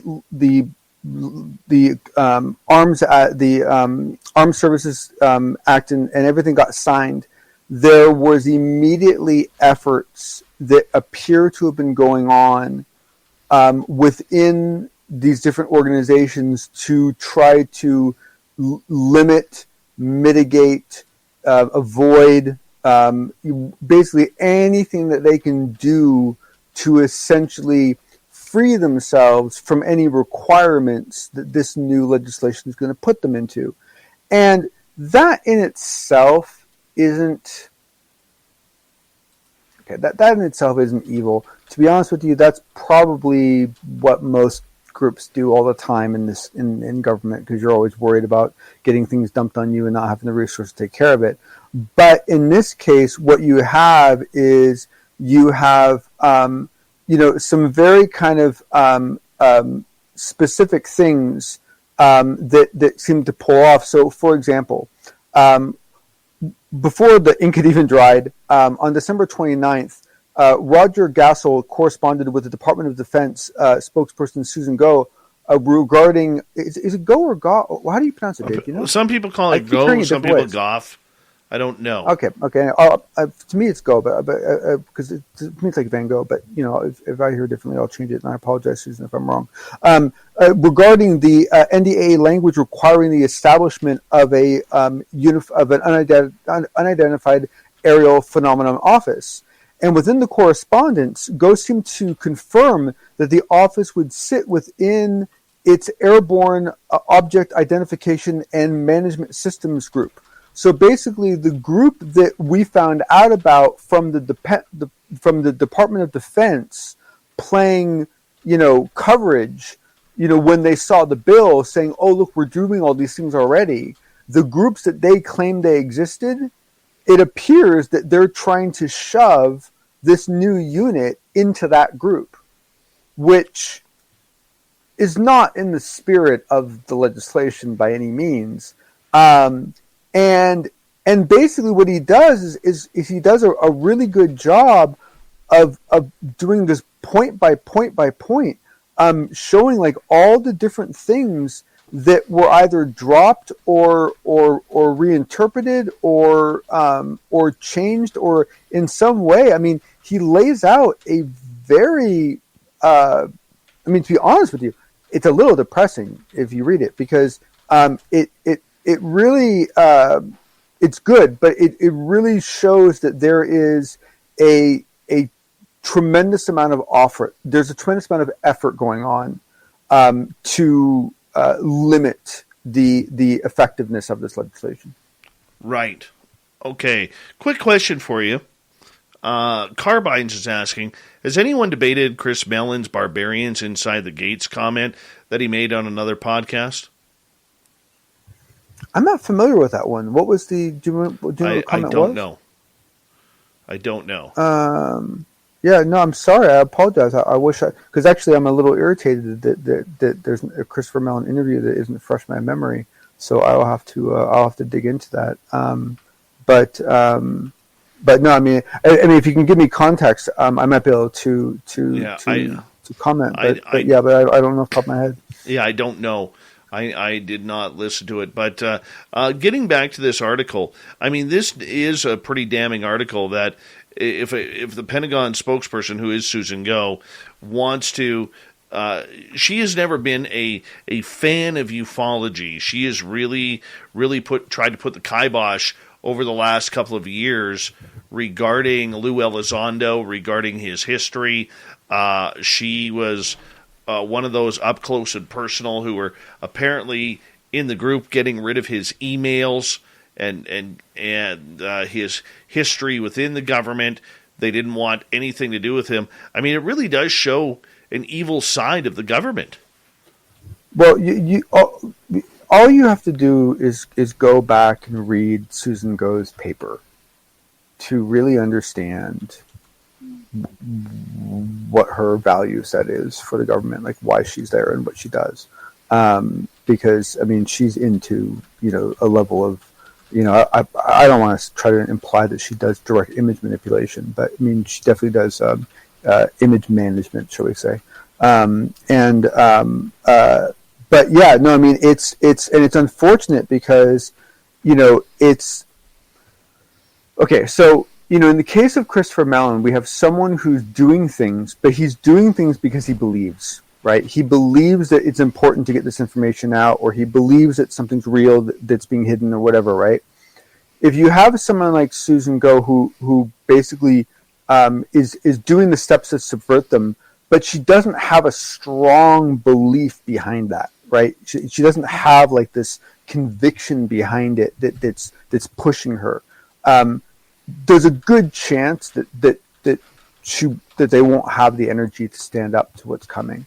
But and the thing is that a lot of what's in here, it should have been expected, right? Because that's the whole reason why the Department of Defense put out that memo showing all that stuff, because they were trying to create a chart where you could draw a line to line to line to line to line to line to line, and then they could go, look, we met all your needs by doing what we were already doing, which wasn't very useful to you in the first place, but don't pay attention to the guy behind the closet because we're doing this now. You should be happy, right? So, that's essentially what we're concerned about. And the thing is that, to be fair, some of what you read about in this article is going to happen.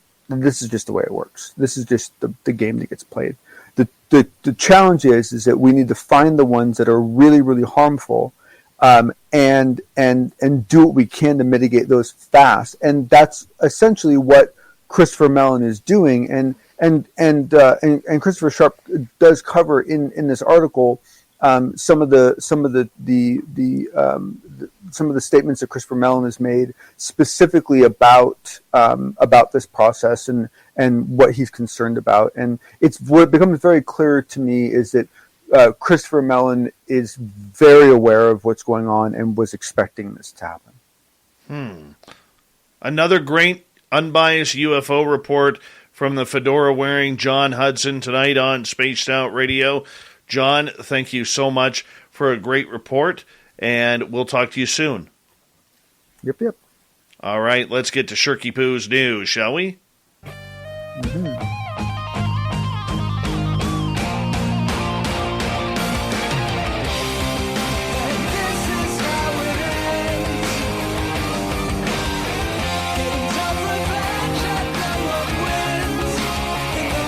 Shirky Poo has always got the news for us here on Spaced Out Radio. Let's get right to it. Would somebody please think of the pigeons? Please, the pigeons.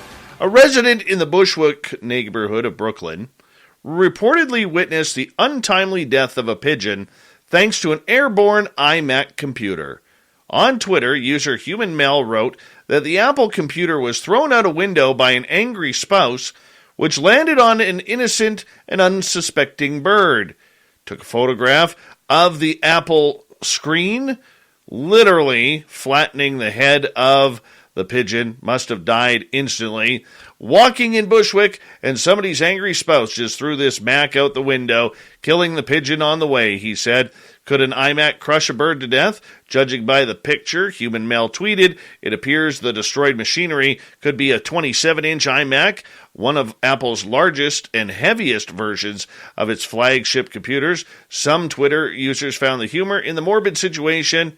2 days away from retirement too, one tweeted. Another one, take it home, gut it, and mount a Raspberry Pi on the screen. Inside it, the iMac, not the pigeon. Wow. Consider this an ultimate first world problem. Imagine a world where people complain about having to put a sandwich together. Well, a number of McDonald's customers aren't happy about doing so after the restaurant's release of its latest promotion in the United States, Menu Hacks, which suggests customers build the ultimate sandwich by combining 2 or more of the existing menu items. One example is Surf and Turf, which combines a filet of fish with a double cheeseburger. Another is Land, Sea, and Air, which combines Big Mac, McChicken, and filet of fish. Now that sounds disgusting. Order by name and build it by hand, the advertising campaign slogan reads. Customers took to Twitter to complain about having to put the work in to make these sandwich creations. Why have a hack menu when we have to build it ourselves? One tweeted. Please make it clear when you order a menu hack, the customer needs to build it. Disappointed, a McDonald's spokesperson says everyone has a unique go-to at McDonald's, including our everyday customers. Despite advertising the items as a build-it-yourself option, it has fallen on deaf ears in many cases. All right, moving on here. How'd you like to be this guy? Muzaffar Kayasan. He's the first COVID-19 person to have tested positive since, 14 months. He's gone through 78 straight positive tests, still alive, still battling to shake off the infection. The 56-year-old has Turkey's longest recorded COVID-19 infection, doctors say, possibly due to a weakened immune system from the cancer. Despite being in and out of hospital since November 2020, his spirits are high. I guess this is the female version of COVID. She has been obsessed with me, he laughs about, joking after testing positive for the 78th time. 9 months in hospital, 5 months mostly alone in his flat have separated him from much of the outside world, including his granddaughter Azra, who stays in the garden while visiting, talking through the glass back at him. Oh, that's sad. That's sad. All right, moving on. You're sleeping alone in your bed while a naked man, blood dripping from his body and armed with scissors, is watching you from a dark corner. Sounds like a nightmare, doesn't it? Yeah. Unfortunately, 80-year-old Denise Holt of Illinois had this disturbing vision, and it wasn't a bad dream. A naked intruder that crept into her home held her hostage for 21 hours until the police managed to save her. Unable to call for help, Holt's rescuers only arrived after her family called the cops on the to-do well-being well-being check on her, and that was because of the game Wordle. Holt is an enthusiastic fan of the popular online word puzzle game. Every morning she shares her previous day's scores with her daughter, Meredith. On February 7th, Holt Caldwell didn't receive an update on her mother's gaming performance.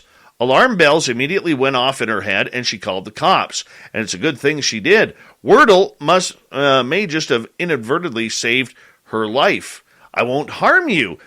Holt's ordeal began at 9:30 in the afternoon, or in the evening, on February 6th. The octogenarian was already asleep when she woke up to the disturbing sight. In the darkness of her room, the naked man was creeping around. He was dripping in blood on the floor, with multiple cuts to his body, hands, after he brandished a pair of scissors. Yes, she was in shock. He threatened me, she said. Luckily, the man did not attack her. Instead, he crawled up onto Holt's bed and laid down next to her. Holt, afraid of provoking him into violence, made no attempt to stop him. I was trying to survive, that's all, he said. I won't harm you or molest you. Well, isn't that nice? Suppose that's a silver lining, but that wasn't everything that the man was about to subject her to.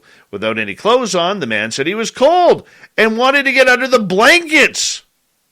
Yeah, and get her into the bathroom so he could have a hot shower. Thank God the police got this pervert, because we don't need anything like that happening.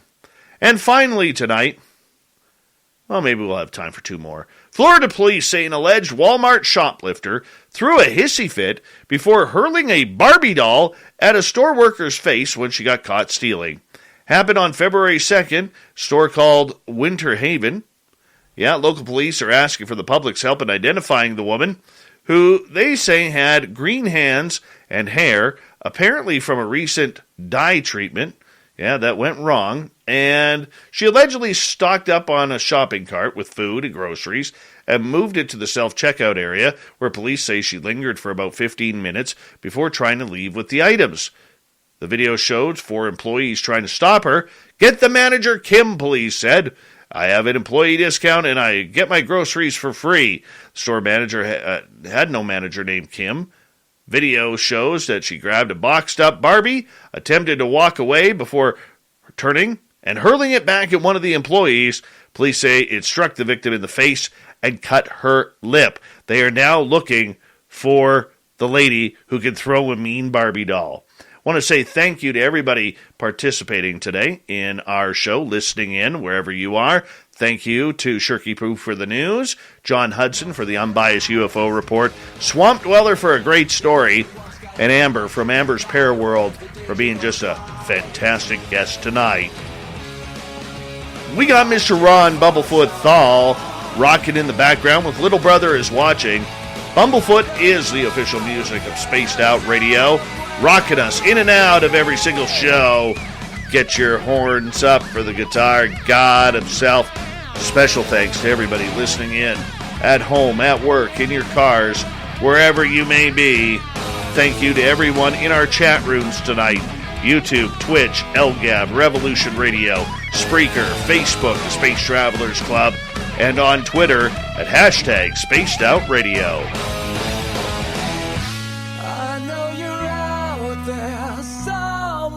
Remember, this show is copyright by Spaced Out Radio and SOR Media Ventures Limited. Thank you so much for choosing to share your evening with us, because together, my friends, we're watching. We own the night. Mr. Bumblefoot, we need a favor. We need you to take us home.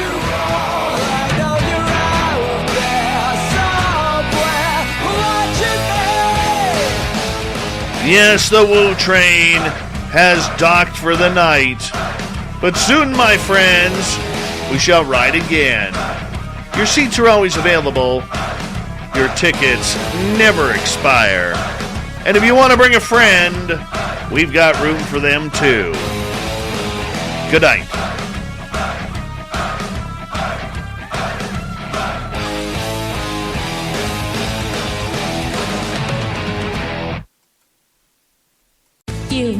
I'll marry you. Watch Marry Me. Jennifer Lopez, Owen Wilson, Maluma, Marry Me. Directed by Kat Coiro. Rated PG-13. Streaming now only on Peacock. Sign up now. Visit peacocktv.com. I'll marry you. Watch Marry Me. Jennifer Lopez, Owen Wilson, Maluma, Marry Me. Directed by Kat Coiro. Rated PG-13. Streaming now only on Peacock. Sign up now. Visit peacocktv.com.